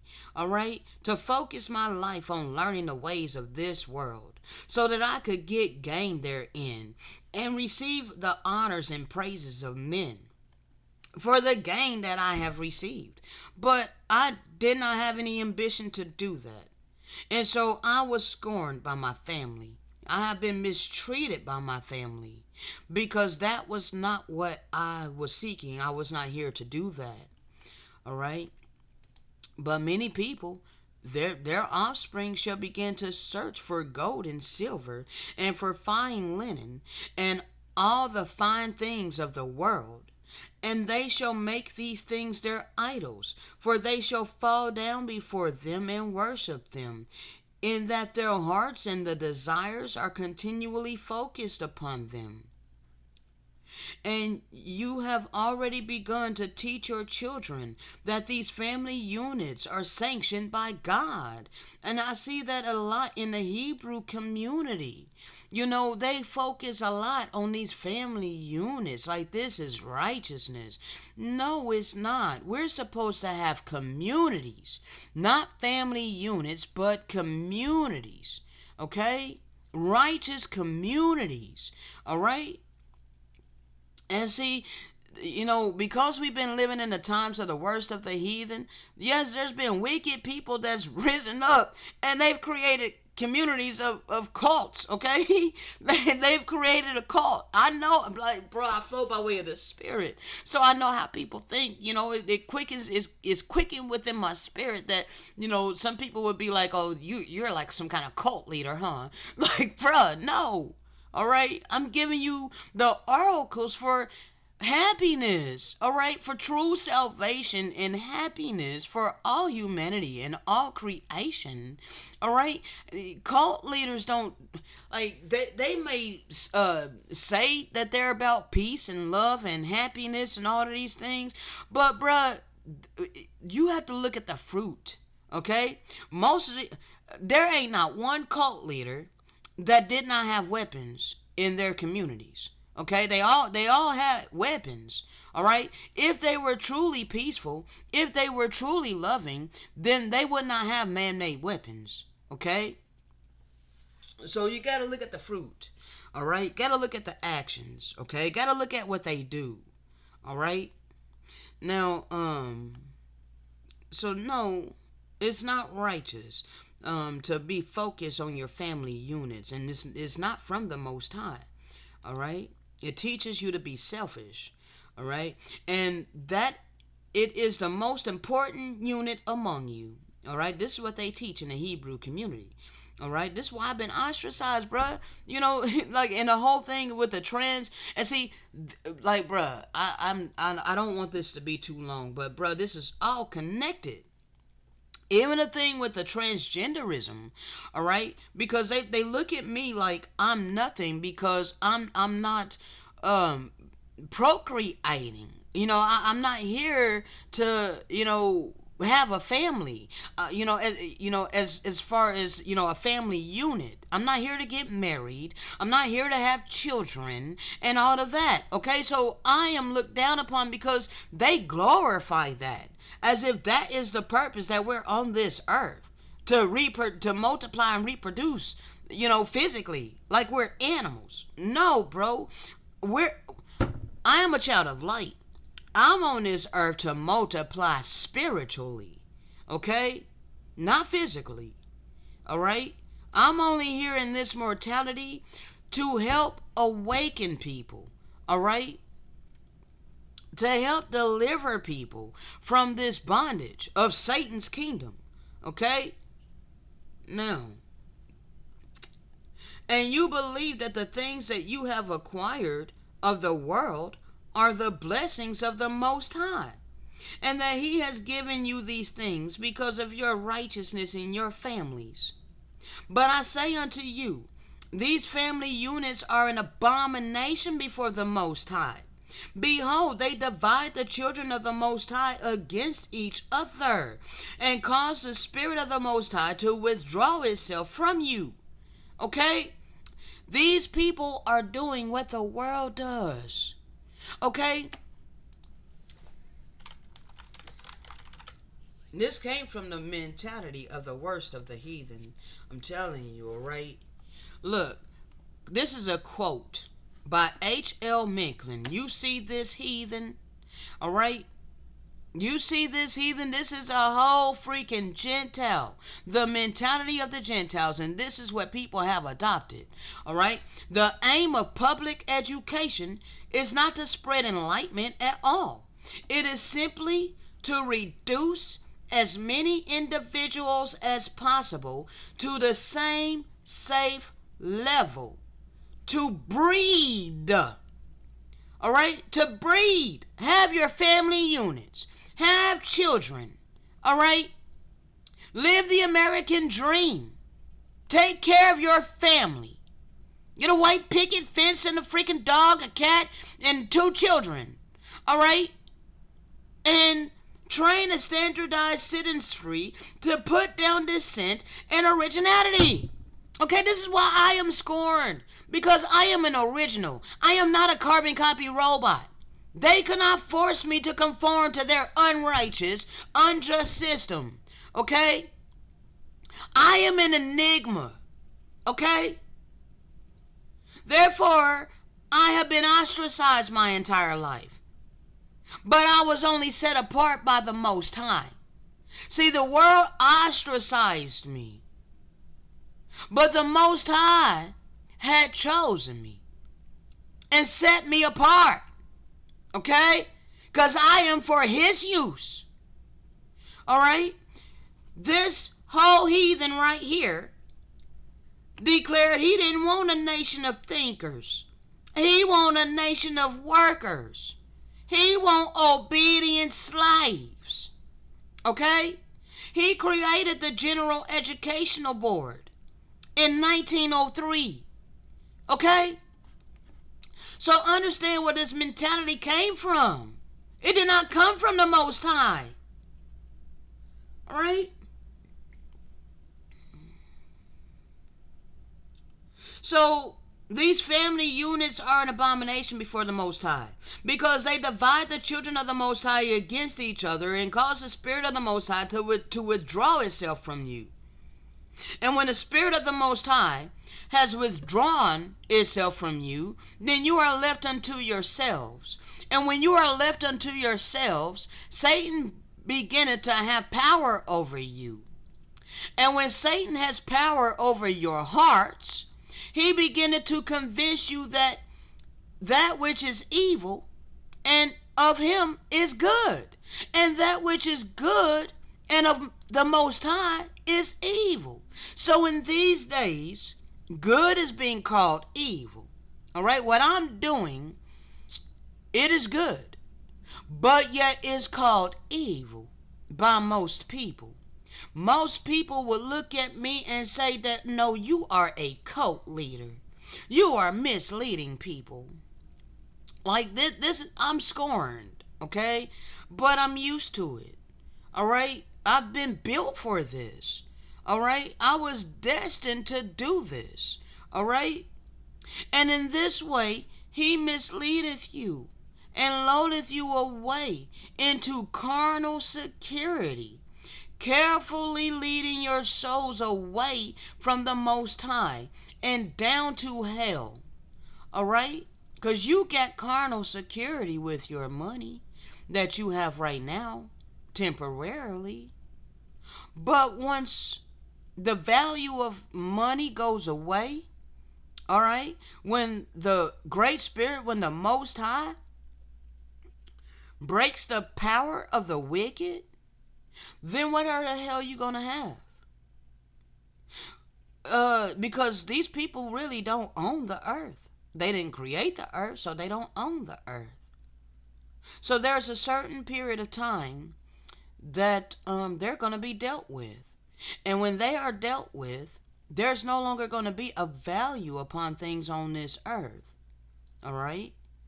So you have carnal security. It's not real security. All right? Your money ain't going to save you. All right? You have been carefully led astray. All right? To seeking that which is temporary and casting off that which is eternal. All right? And this hell is not a place where you shall go after this life, for all of us will return to the spirit world from which we came. But this hell is a state of being which is neither on this earth or in the spirit world. And it is easy to tell whether or not a thing is from the Most High, or if it is from Satan. All right? For the things of the Most High shall lead you to do the will of the Most High. And when you do the will of the Most High, then you are happy. All right? Inwardly, I am happy. Okay? When I was forced to work jobs, I was not happy inwardly. All right? I only was temporarily happy, surface level, on payday. And it was short-lived, because everybody was in my pocket in order for me to sustain my damn life. Okay? And if you are not happy, then you are not doing the will of the Most High. It makes me happy to do the will of my Maker. Okay? But yet, I've been having to long suffer while I do the will of my Maker. Is it because of my own iniquity? No. It's because of selfishness and greed. Okay? But understand that the Most High is seeing my self-sacrifice, because I could very easily give in to the temptation to go earn money so that I don't have to suffer in the physical. But I will not being obedient. I will not be being obedient to my spiritual mission. All right? Because I am to be a free agent, freely given these things, not to be on no schedule.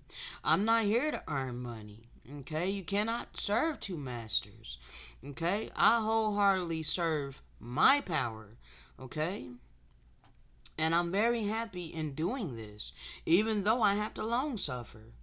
All right. And Satan will allow you to rejoice in your wickedness for a time, but he will not stand by you for long.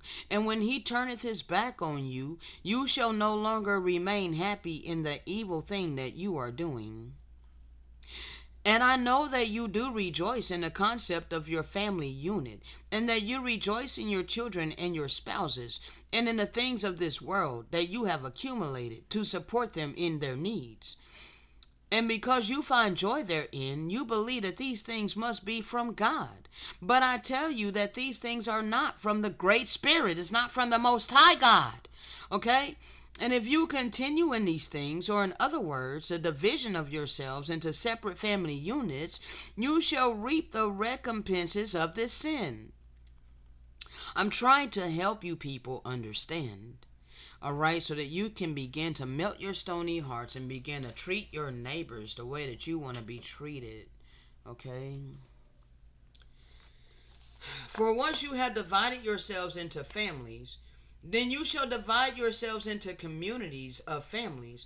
And once you have divided yourselves into communities of families, then you shall divide yourselves into countries and nations. And you shall place borders around the lands of your nations, and cause that any that enter into the borders of your nations be bound by the laws which you have set for this nation, which laws are based on the things that you have taught your children in the family units that you have created. All right, this is what we have been living, people. And in your desire to protect your families and those things in which you believe, which things you have convinced yourselves are from the Most High, you shall raise up armies and means of force that shall protect the borders of your lands. And you shall cause to be killed any whom you believe shall threaten the family units that you have set up among yourselves. All right? This is why you have wars. And in anger shall nation rise against nation, and you shall have diverse wars and contentions among you. And these wars and these contentions shall be caused because you think in and of yourselves that you are more righteous than those of other nations. And these other nations are also created by family units, which believe differently than you, and which also think that the beliefs of their families are more righteous than yours. And you shall follow the leaders of these nations, and they shall lead you into battle against your brothers and sisters. And you shall kill them in anger. And they, in recompense for what you have done to them, shall kill you. And if it so be that they are a nation of people who do not have the strength to kill you, then their children and the children of their children, even for many generations, shall wait until the time that they are strong enough to rise up against you. And then shall they make war against you because of the things that you have done unto their families. And you shall begin to follow the doctrine and commandments of men, and shall cause to be established among you diverse religions, and priesthoods that conform to the beliefs that you have taught your children, which beliefs are contrary to the gospel and the instructions of the Most High that we are giving you at this time. And these religions and these churches and the leaders that you follow shall cause you to hold fast to the family divisions that you have created for yourselves. And they shall preach gentle words unto you that will keep you lulled away in carnal security. You think you're saved by a blood sacrifice. You're not dealing with the sins in your heart. You're not subduing your ego. You're not dealing with the jealousy, the bitterness, the hatred, the envy, the selfishness, the greed, and all of them things. You think you're in carnal security. You think you're saved. While many of your brothers and sisters who live in other families in other nations beyond the borders of your own shall suffer because of you.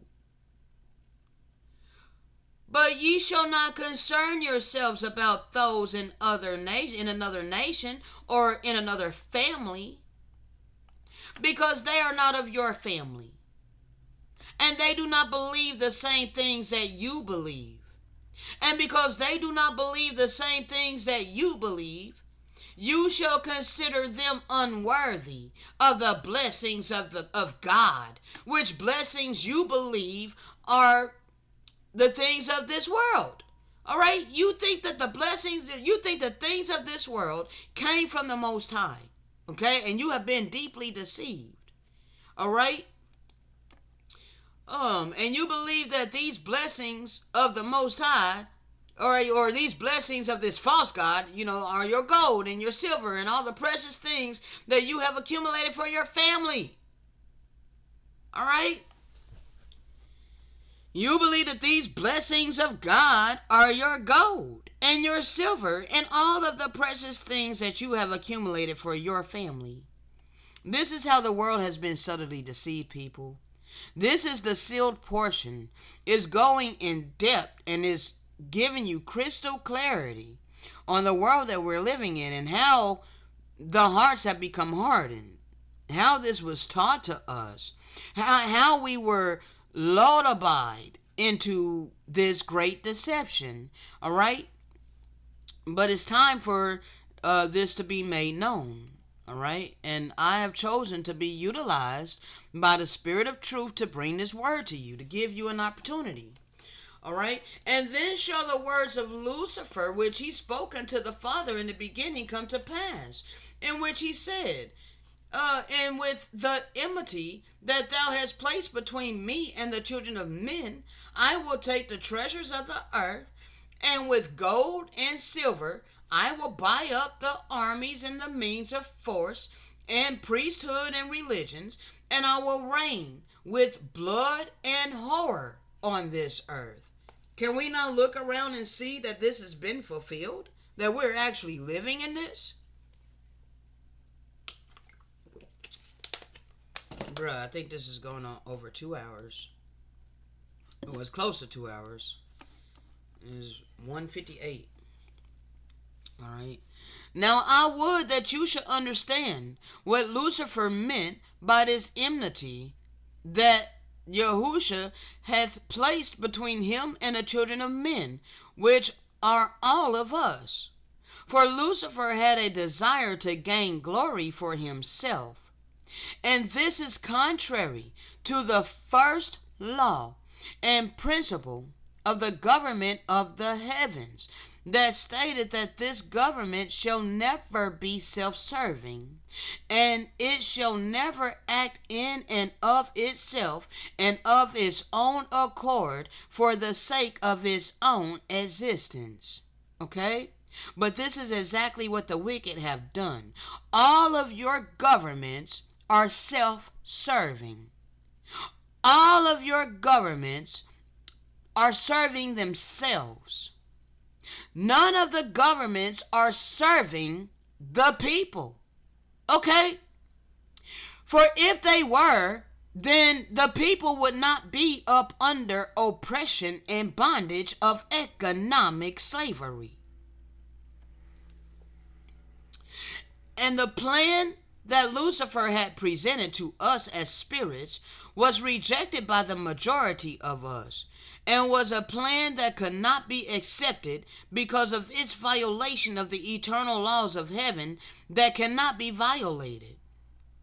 But there were many of the spirits that desired the things which Lucifer presented unto them, and these followed him, and were cut off from the kingdom of the Most High at that time.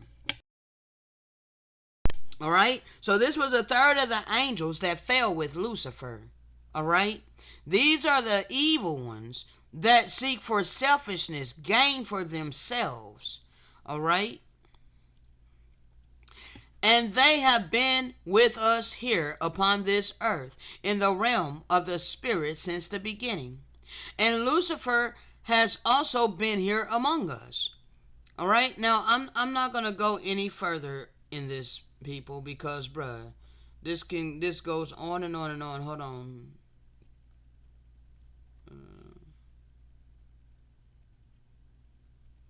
This, bruh, I got a lot more stuff I need to bring out. All right.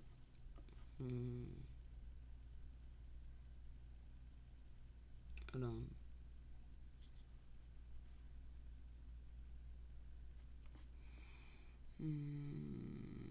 Okay.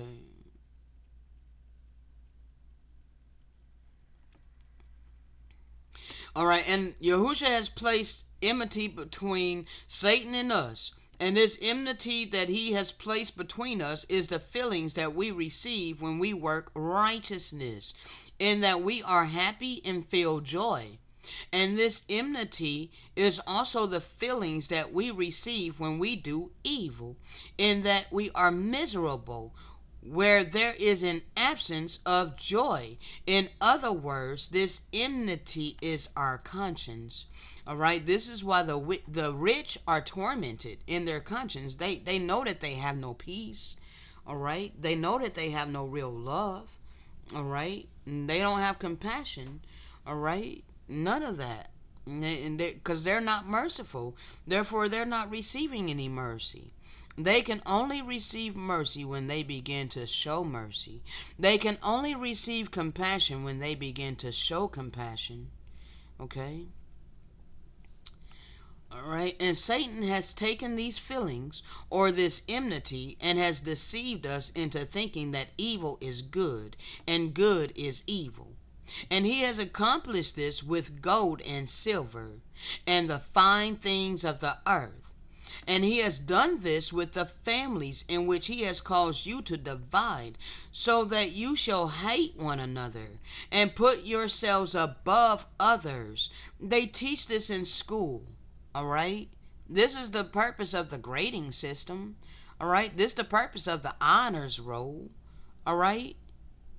This is the purpose of the GPA, okay?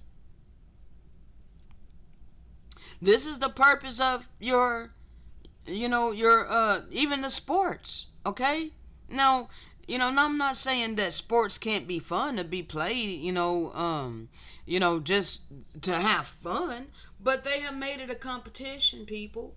They've literally turned it into being competitive against one another, competing against one another, all right?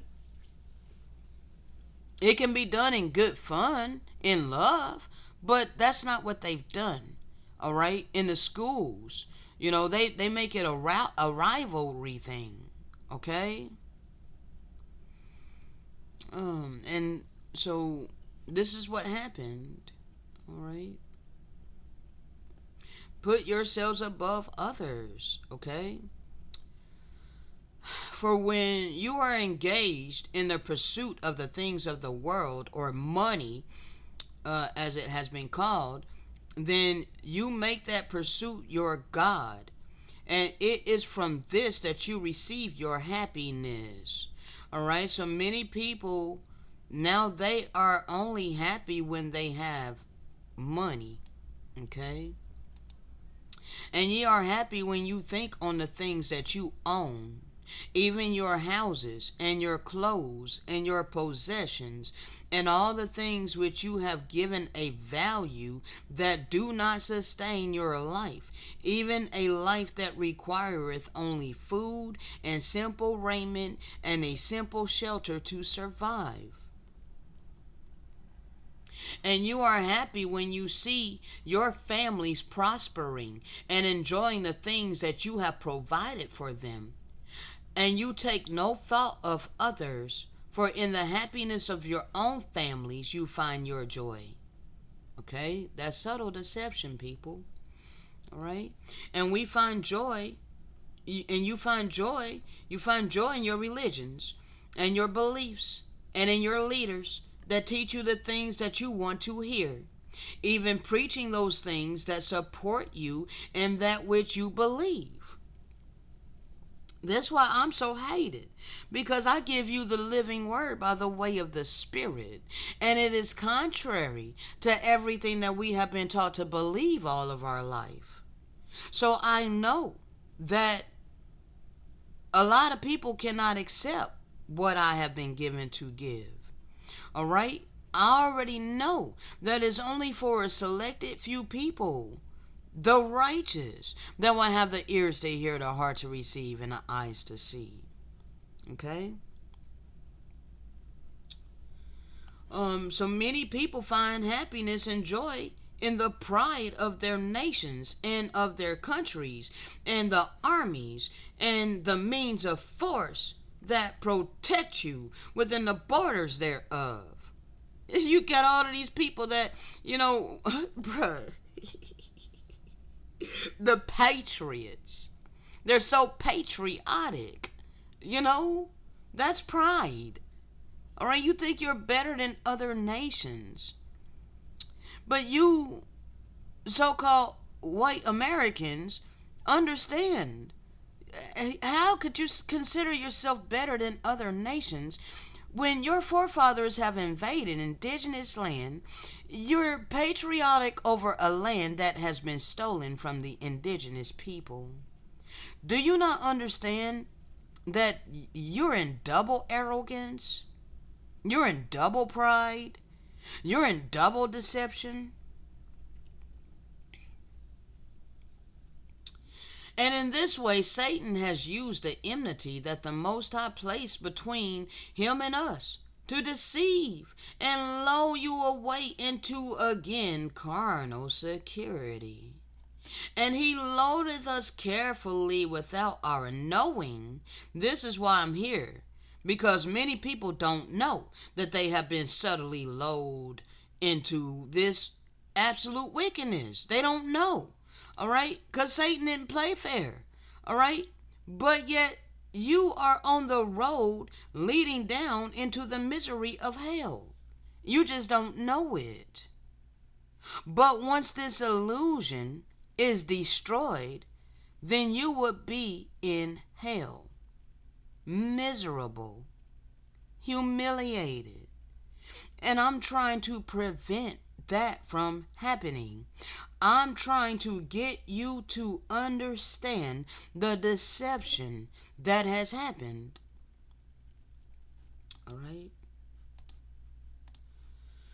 Oh, goodness sakes. Let's see.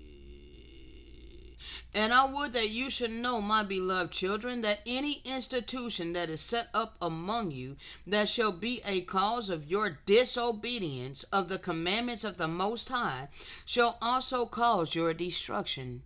This whole damn system is in direct opposition to the eternal laws of love, life, and purity. So don't you realize everybody that's complacent with this satanic ass system are in direct opposition to the Most High who established that eternal law?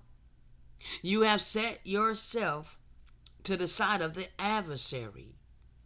Okay?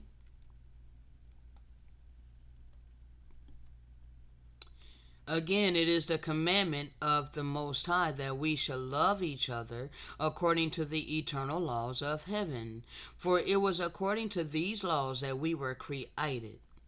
And we are all the children of the same eternal Father.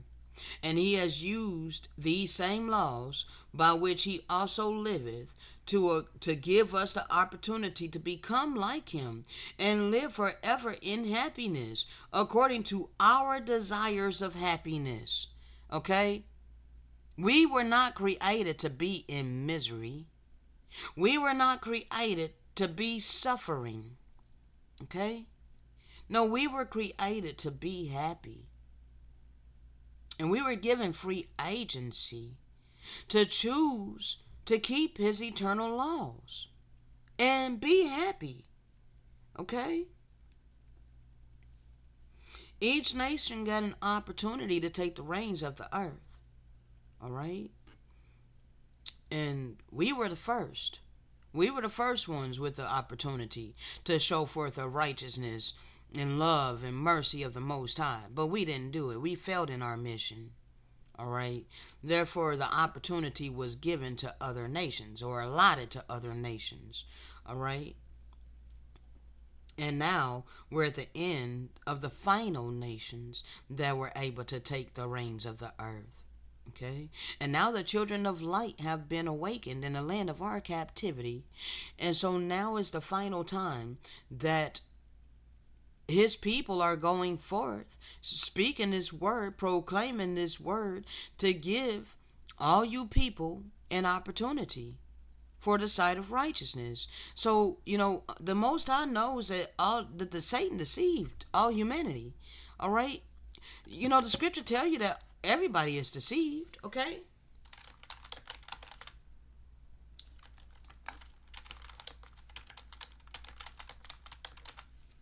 Everybody is deceived, okay? This is scripture.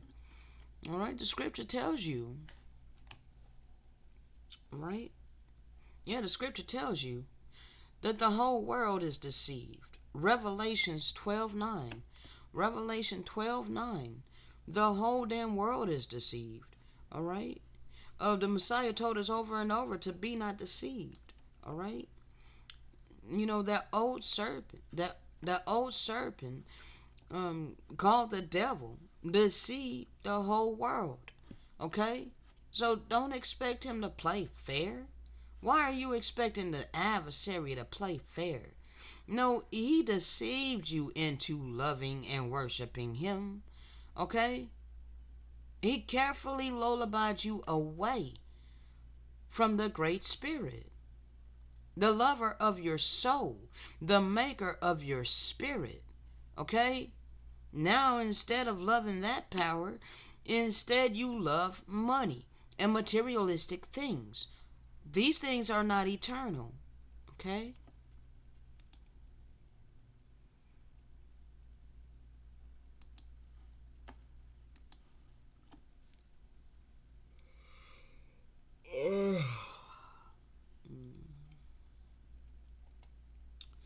All right. So, yes, we were given an opportunity because we have free agency, all right, to keep that eternal law and be happy. We were instructed with the laws and the commandments so that it would be well with us. The Most High knows that, in his foreknowledge, he knew who would choose to be righteous and who would choose to be wicked. Okay? But the Most High don't want to see his creation suffer. So this is why we were instructed to refrain from doing to people things we wouldn't want done to ourselves. All right? So that way we wouldn't reap that karma back upon us. All right? Mm-hmm.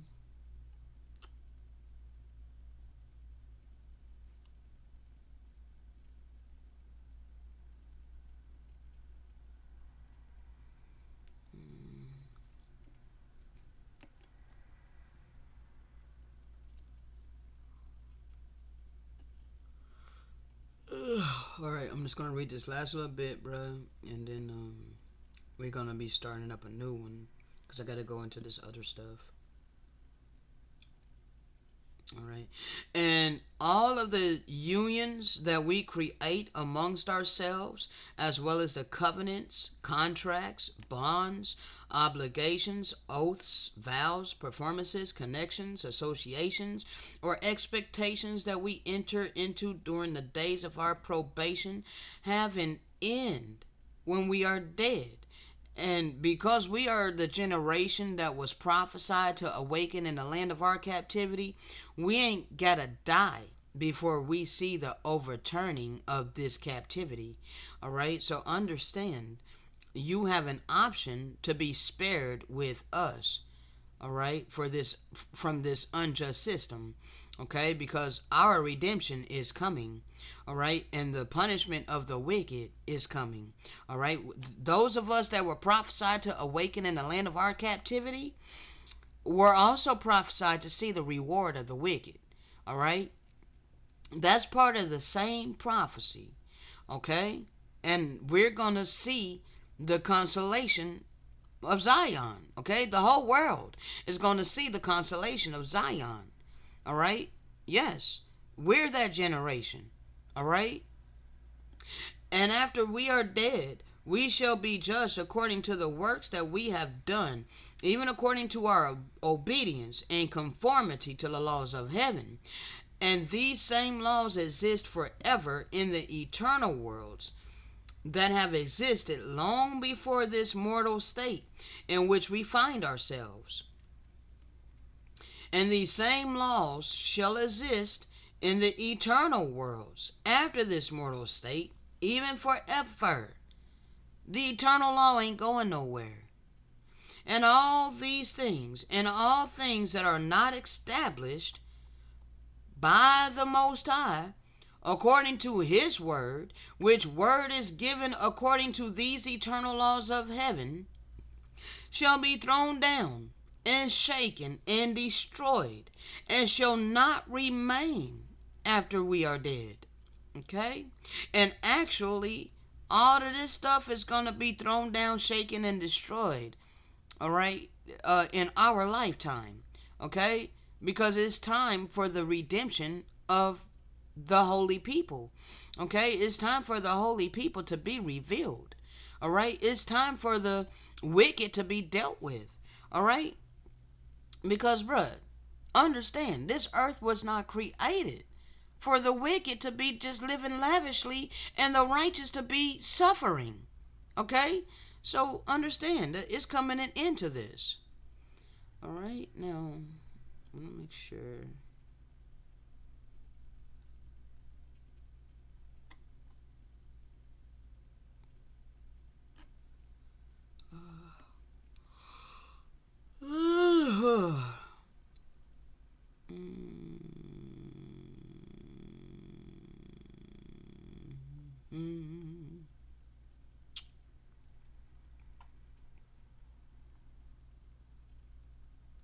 Want to make sure I'm giving you guys everything that I'm supposed to give you out of this chapter. Okay.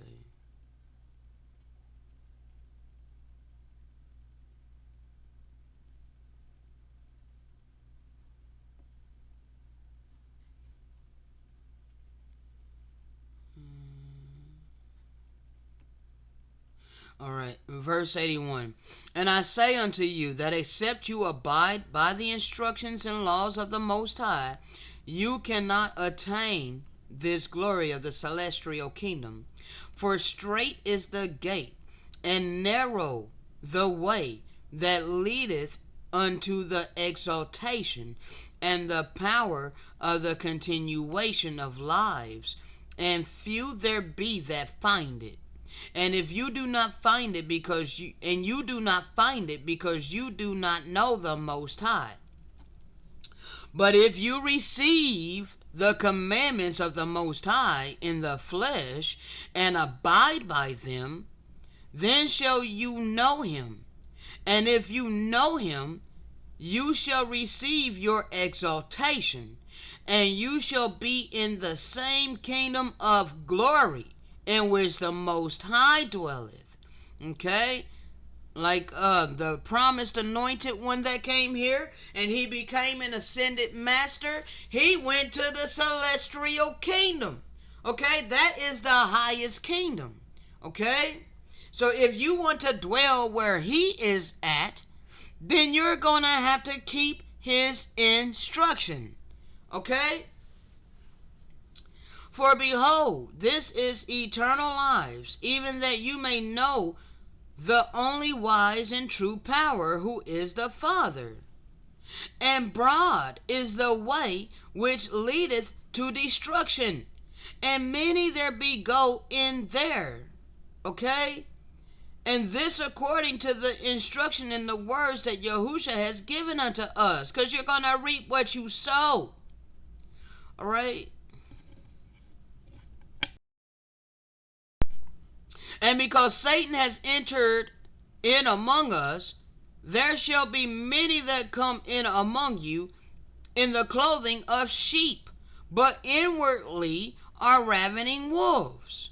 These shall call themselves prophets of God, and set themselves up as your leaders, and begin to teach unto you the flattering words that you desire of them.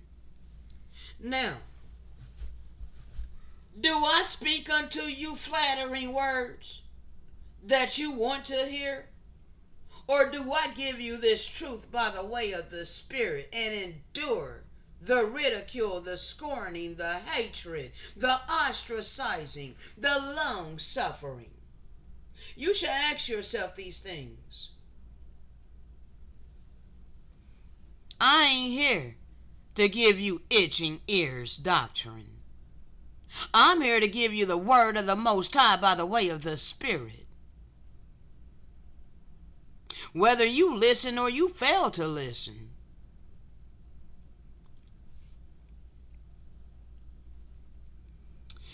And the Messiah has shown unto us the way in which we can judge these who will make such a claim. I say unto you, I will show you a sure way that you might know how to judge a false prophet. For you shall judge him by his works, by their fruit, by their actions. Okay? By their actions, people. All right? A false prophet ain't going to sacrifice their own desires. No. They sacrifice others. Okay?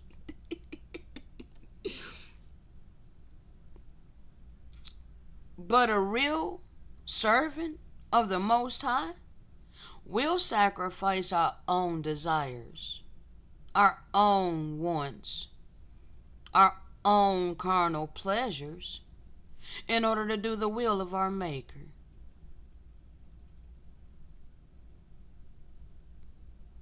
All right?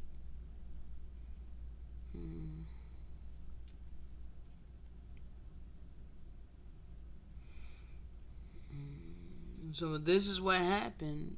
Your pastor speak the flatteries of his mouth, and does not, and shall not uncover his unrighteousness. For Satan shall inspire him to speak unto you according to the peace that you have been taught shall be given unto you by the Holy Spirit. And Satan shall mimic this feeling and cause you to believe the words of the false prophet as if they were the words of the Most High. This what happened to my family. All right, so my mother, my stepdad, my uncles, all right, they're in churches listening to a pulpit pimping pastor, okay? And they think that they're getting the words of the Most High, all right?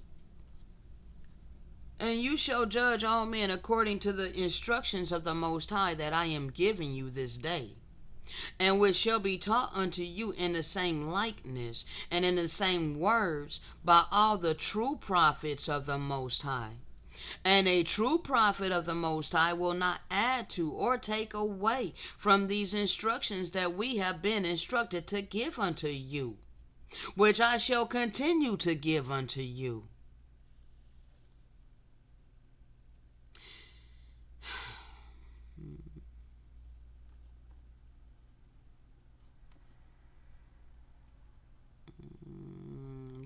goes into so much, but I ain't trying to go that dang deep, okay? I'm trying to, hold on.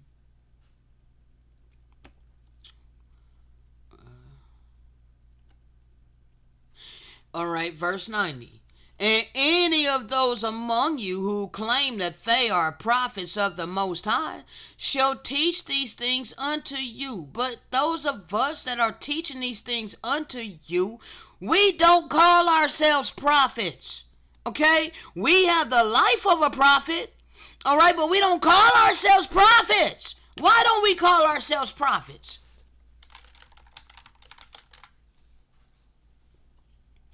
Let me show you why we don't call ourselves no damn prophet. Okay? I don't call myself no prophet. I don't put no titles on myself.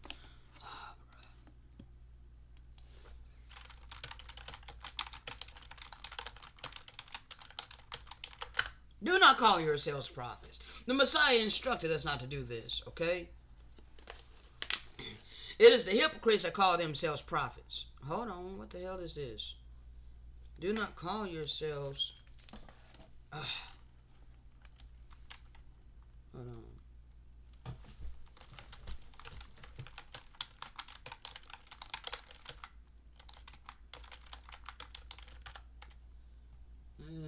Okay, be not called rabbi. Okay, here we go. Hold on. All right. We don't put no titles on ourselves. Be not called rabbi. All right, because these are the Pharisees. All right, Jesus spoke to the multitude and to his disciples, saying, "The scribes and the Pharisees sit in Moses' seat. All therefore, whatsoever they bid you observe what they say, but look at their works, for they say and do not do." All right, for they bind heavy burdens, grievous to be borne, and lay them upon men's shoulders, but they themselves will not move them with one finger. Okay? You got all these Hebrews that seriously think they gotta keep 600 and freaking 13. I forget how many freaking laws that they claim there is, bruh. But the more laws you have, the further you are from the Most High. Because truly, he has one law. Okay? And that law is love. Real love. Divine love. Okay? And divine love is not conditional. Alright? You are to love your neighbor as you do yourself, regardless of how your neighbor treats you. You are not to treat people according to how they treat you. For how does that make you righteous? Even the wicked do that.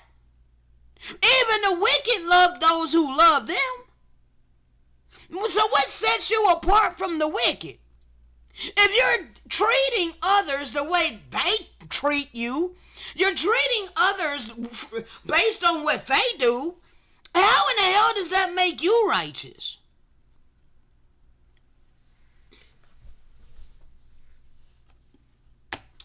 All right?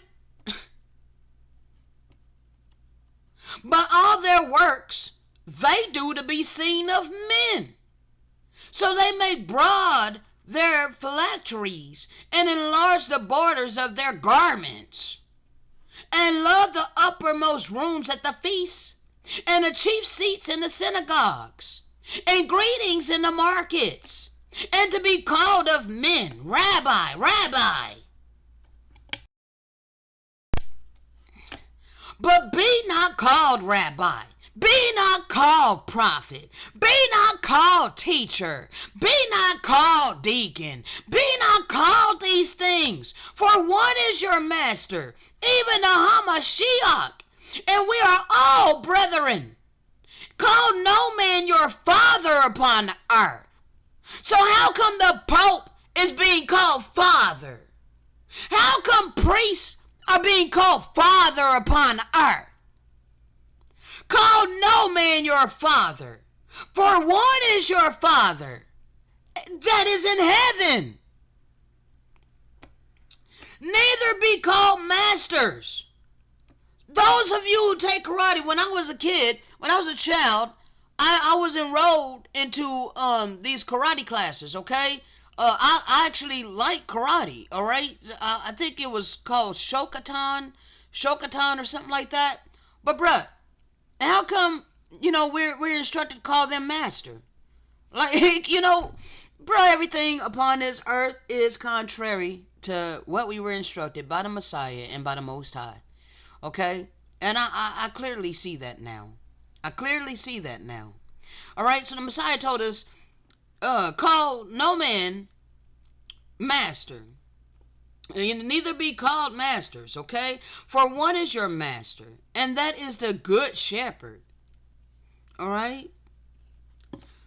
But he that is greatest among you shall be your servant. Okay? That's the celestial kingdom. Those of the celestial kingdom, we don't seek to serve ourselves. We are not self-serving. Okay? We are the givers. We are the ones that serve others. Okay? That's celestial spirits. All right? But terrestrial spirits, they are all self-serving. Okay? So those that are ruling right now, they are all of the terrestrial kingdom. Okay? They are self-serving. All your government leaders are self-serving.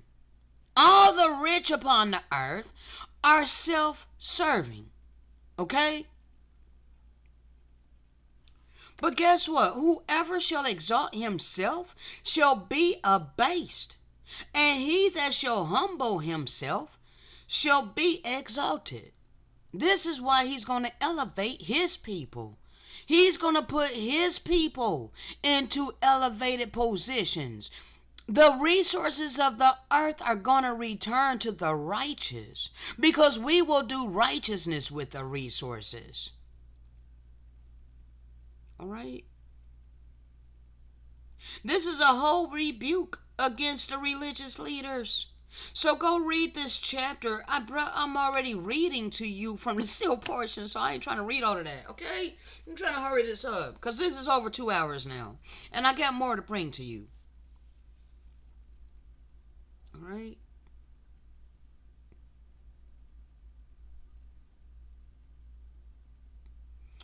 So yeah, verse 90, I was over here.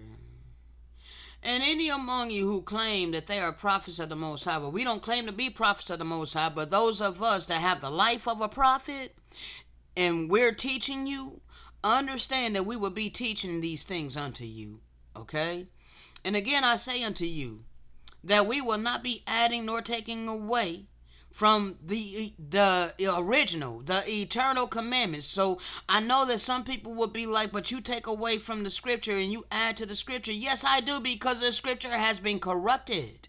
Okay? The written word, but in physical books, the written word in pages of books have been corrupted.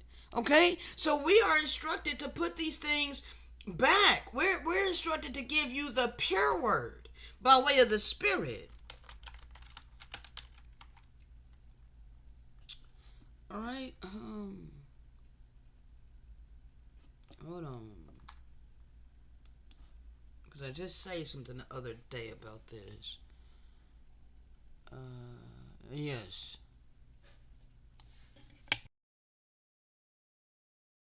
So I am to prove all things. Okay. This is from the Messiah. All right.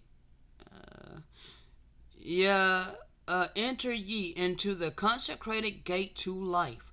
For the beginning of the road is the consecrated law, and narrow is the gate unto it, whereby only the righteous shall enter in.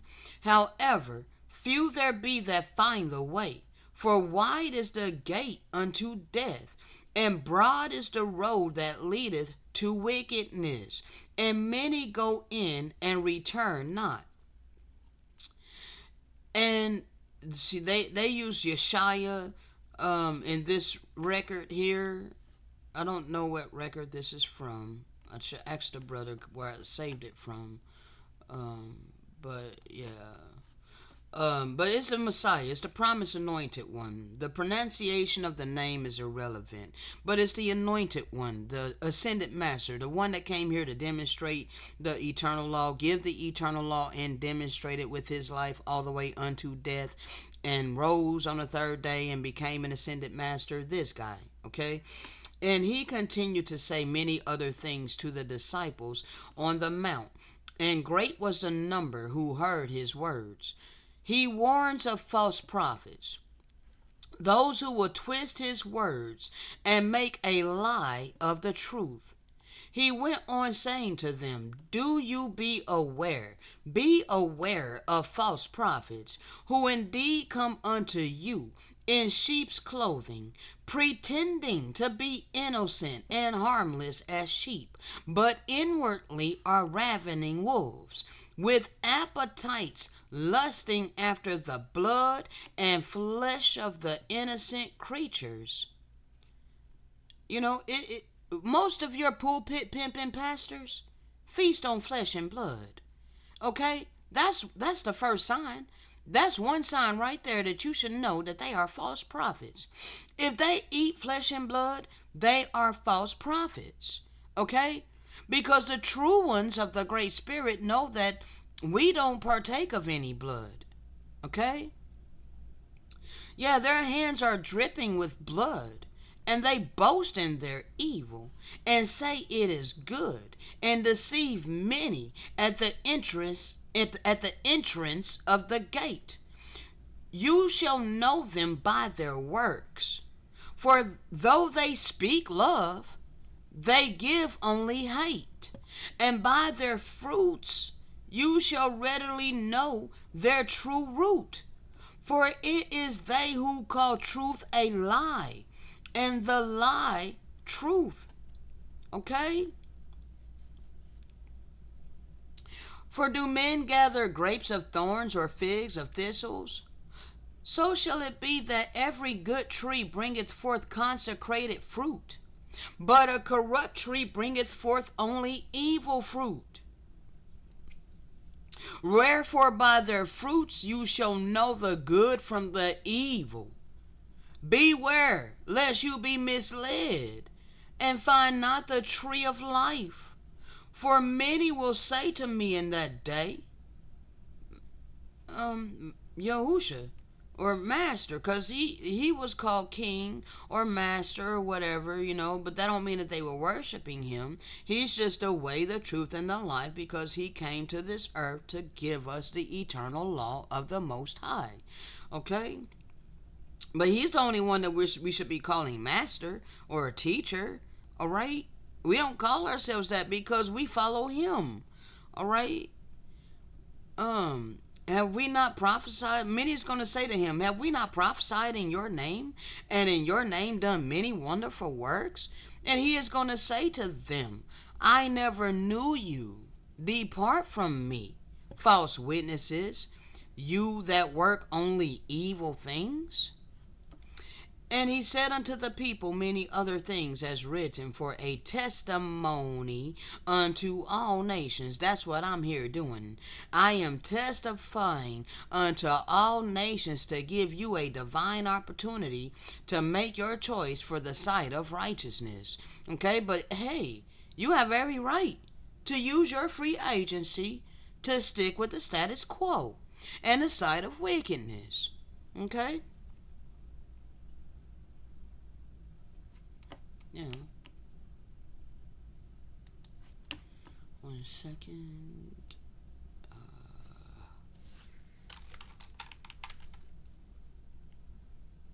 Mm.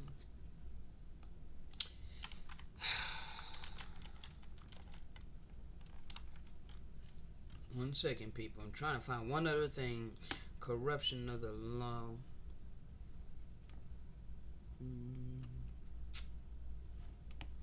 Lay unto him things he never taught. Where is that?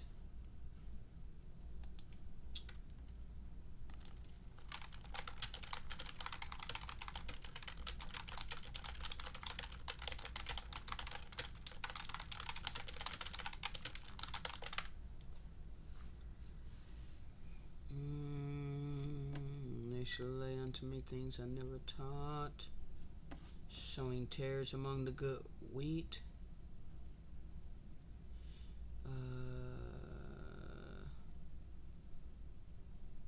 This is what I need, but I don't want to go to that. Through ignorance of them suppress many things that I've spoken unto you.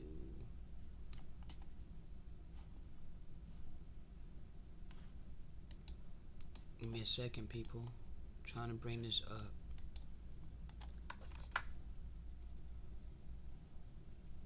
Thank you.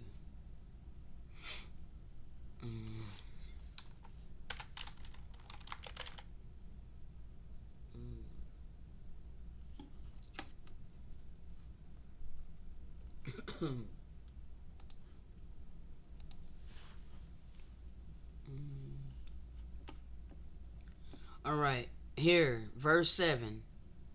Okay, this is Gospel of the Holy 12, Lection 44, verse 7.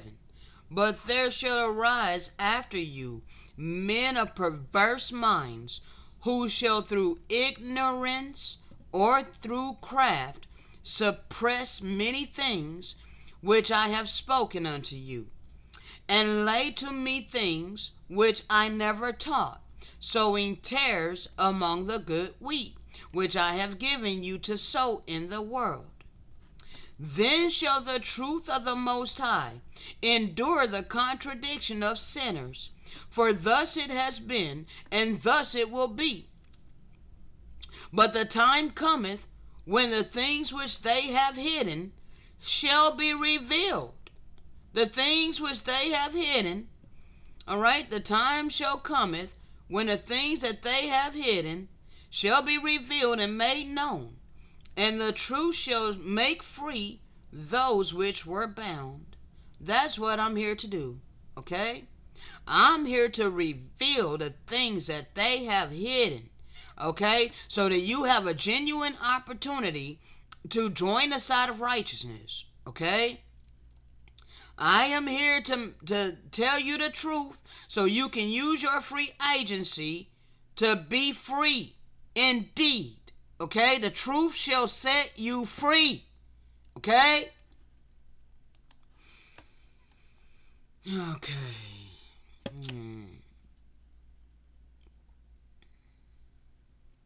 All right? So again, I say unto you that we will not add to nor take away from the eternal law.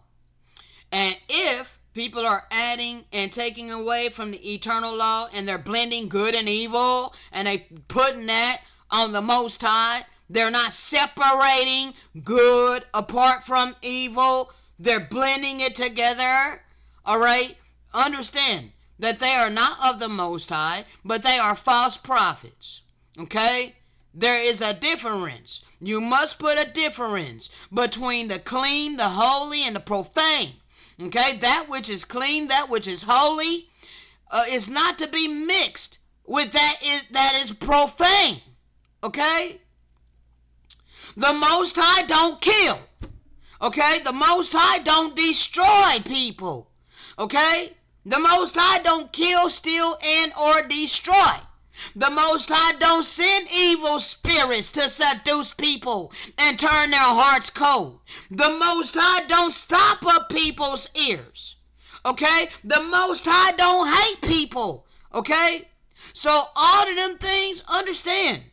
The people that are teaching them things, they're either doing it in ignorance or, you know, because that's where they are in their understanding. You know, I don't think that my brothers are deliberately, doing it out of deception, okay, to deceive people. I don't think that they're doing it in order to deceive people, but they are themselves deceived. And it's most likely because they have not given up the animal's flesh, okay? Therefore, they are unable to separate that which is good apart from that which is profane. Okay? The righteous do not kill. The righteous do not do anything to anyone that we would not want done to ourselves. Okay? And there be many false prophets who shall come among you preaching what they claim to be the words and commandments of the Most High. And many of you shall be deceived by their words. And you shall be deceived because you do not keep the commandments of the Most High. And many of you shall think that the commandments of the Most High are too hard to keep, and that they do not bring you the joy that you have been promised. You shall say that it is vain to serve God. And what profit is it that we have kept his commandments and have walked mournfully before the Most High all the days of our lives? And we call the proud happy. Yeah, they that work wickedness are set up, and they who tempt the Most High are even delivered in their time of need. Okay? And in this way Satan shall have power over you and lull you away, and that you will begin to believe that there is no heaven, nor is there a hell, and that there is no adversary. Therefore there is no God. There's no higher power. And many of you shall say among yourselves, let us eat and drink and be merry, for tomorrow we die, but it shall be well with us. All right? And so, like, bro, all of this was a whole deception. All right? You've been... I'm trying my best to get you people to see how Satan has set himself up, to make you think that he is God, okay? So, like, you're looking at Satan like he God, but you don't see Satan. All you see is the world that you have been presented, okay? The world that we were born in, all right? And that has been established as life, okay? And the Great Spirit has allowed this time period. So that which you think you know, all right, that which you've learned in your religions and your educational institutions, all of that was established by Satan, okay?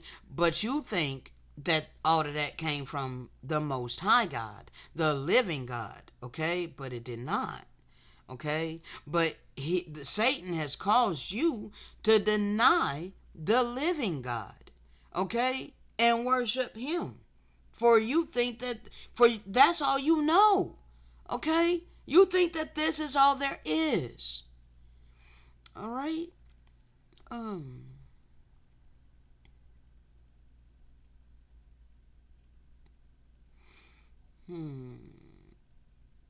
so, you glorify the wicked in ignorance. All right? You glorify the wicked in ignorance, and you scorn the righteous in this very same ignorance. All right? Hold on. Bro, I'm not even trying to go into all of this, bro. It's a lot. All right? So all of this is the mentality of the wicked. Okay, all of this is the mentality of the wicked. These things shall be taught unto you by those who are false prophets among you. All right, therefore I would that you should know these things, that you might not be deceived by them. And do not think that when you stand before the judgment bar of the Most High, that these things will not be made known. For you shall know those things which you did that are contrary to the commandments of the Most High.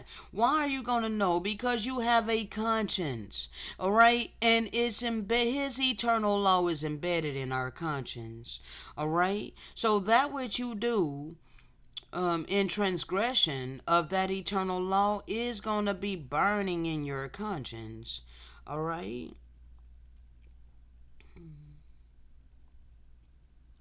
But even so, there will be many of you who shall say unto the Father in that day, O Father, have we not prophesied in thy name, and in thy name cast out the evil that is among us, and in thy holy name done many wonderful works?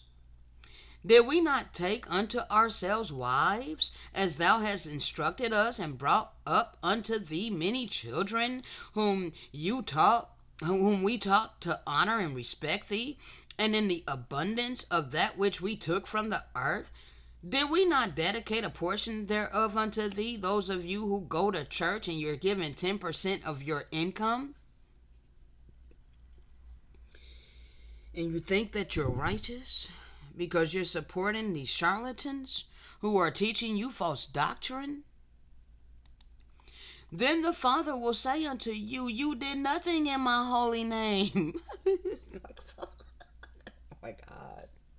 It's going to be a surprise to many of you. All right, but this is why we're instructed to speak these things to you. Oh my God, am I at 3 hours, bro? I'm almost at 3 hours. Let me try to wrap this up. All right. The Father's, he's going to say, you did nothing in my holy name. For of all the things that I have required of you, you haven't done. For I was hungered, I was in need, and you did not help me. I was a stranger and you did not take me in. You had no compassion. You had no mercy. You had no love. You had no empathy. You had none of the fruits of the Spirit in your heart. Okay? And then you're going to answer the Father, you wicked people that are in your religions. You're going to say, oh, Father, when did we see you in need?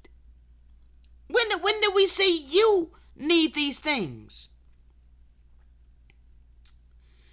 You're going to say, in all these things have we taken care of the needs of our families, as you have instructed us. And when they were hungered, we fed them.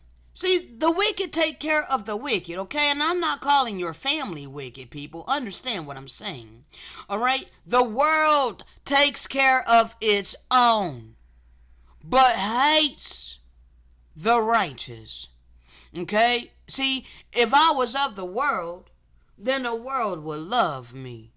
But because I'm not of the world, today is 8/3, and no one has shown compassion, kindness, love, nor mercy towards me to assist me with $25 in order to pay the rent. Okay?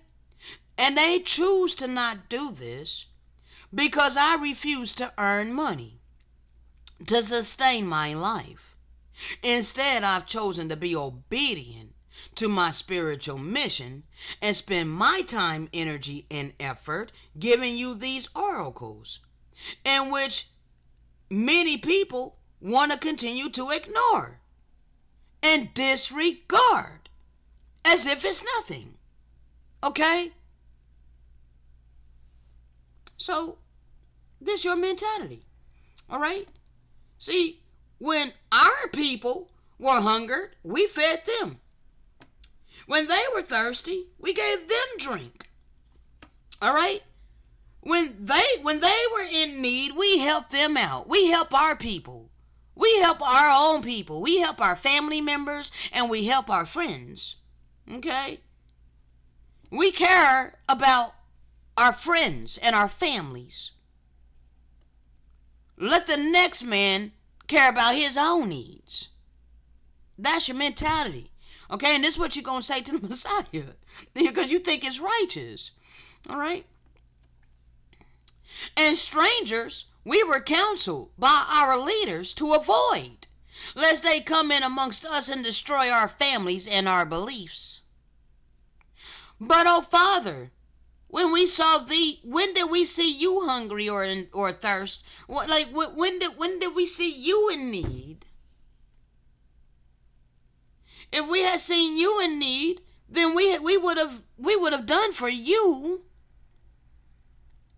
And then shall the Father say unto them, yeah, it is because you did not know me, that you did not recognize me.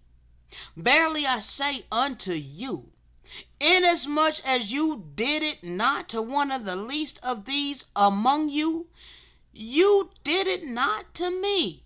Okay? So the fact that people refuse to help me in my time of need because I refuse to earn money that was not established by my Father in the first place, understand, you are withholding from the one you say you serve. You are withholding from the one you say that you love. Okay? And he's going to say these things to you. All right? He's going to say, I did not command you to divide yourselves in these families, which you have placed your priorities. All right?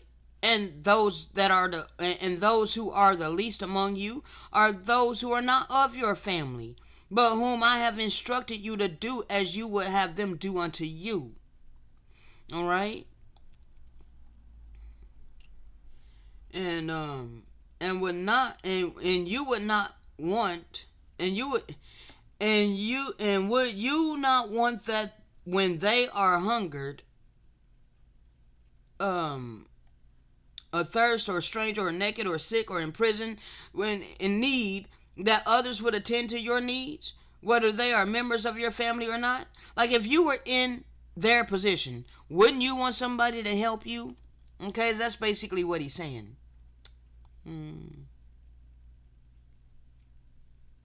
Yeah, see, if you were hungered, if you were in need of substance, wouldn't you want someone to help you? You would be a damn lie to sit there and say, no, you wouldn't want nobody to help you. Alright? Yeah, I never knew you, and you never knew me. For if you had known me, then you would have known that I am the Father of all, and that you are all my children. And I have given you an instruction to do unto all my children, which include the very least among you, the despised of the earth, the despised of the world.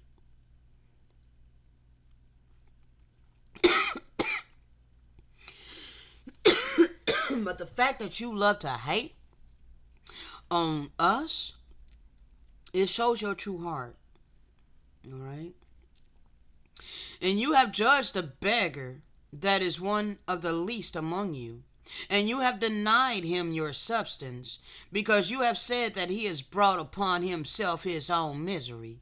Therefore I will stay my hand, and will not give unto him my food, nor impart unto him my substance, that he might not suffer, for his punishments are just, because he has offended God in his laziness. This is how I am looked at by these self-righteous people.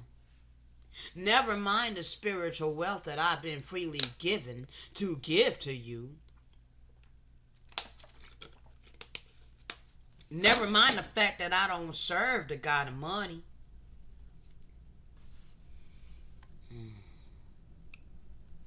And how can you say that this beggar who is my child has offended me, when you do not know me? Know you not that the world that I have caused to be created is for all of my children? And do you not know that my kingdom is for those who are the least among you? We are human. We deserve substance. We deserve not to suffer because we don't want to pine after money. Yeah, blessed are the poor.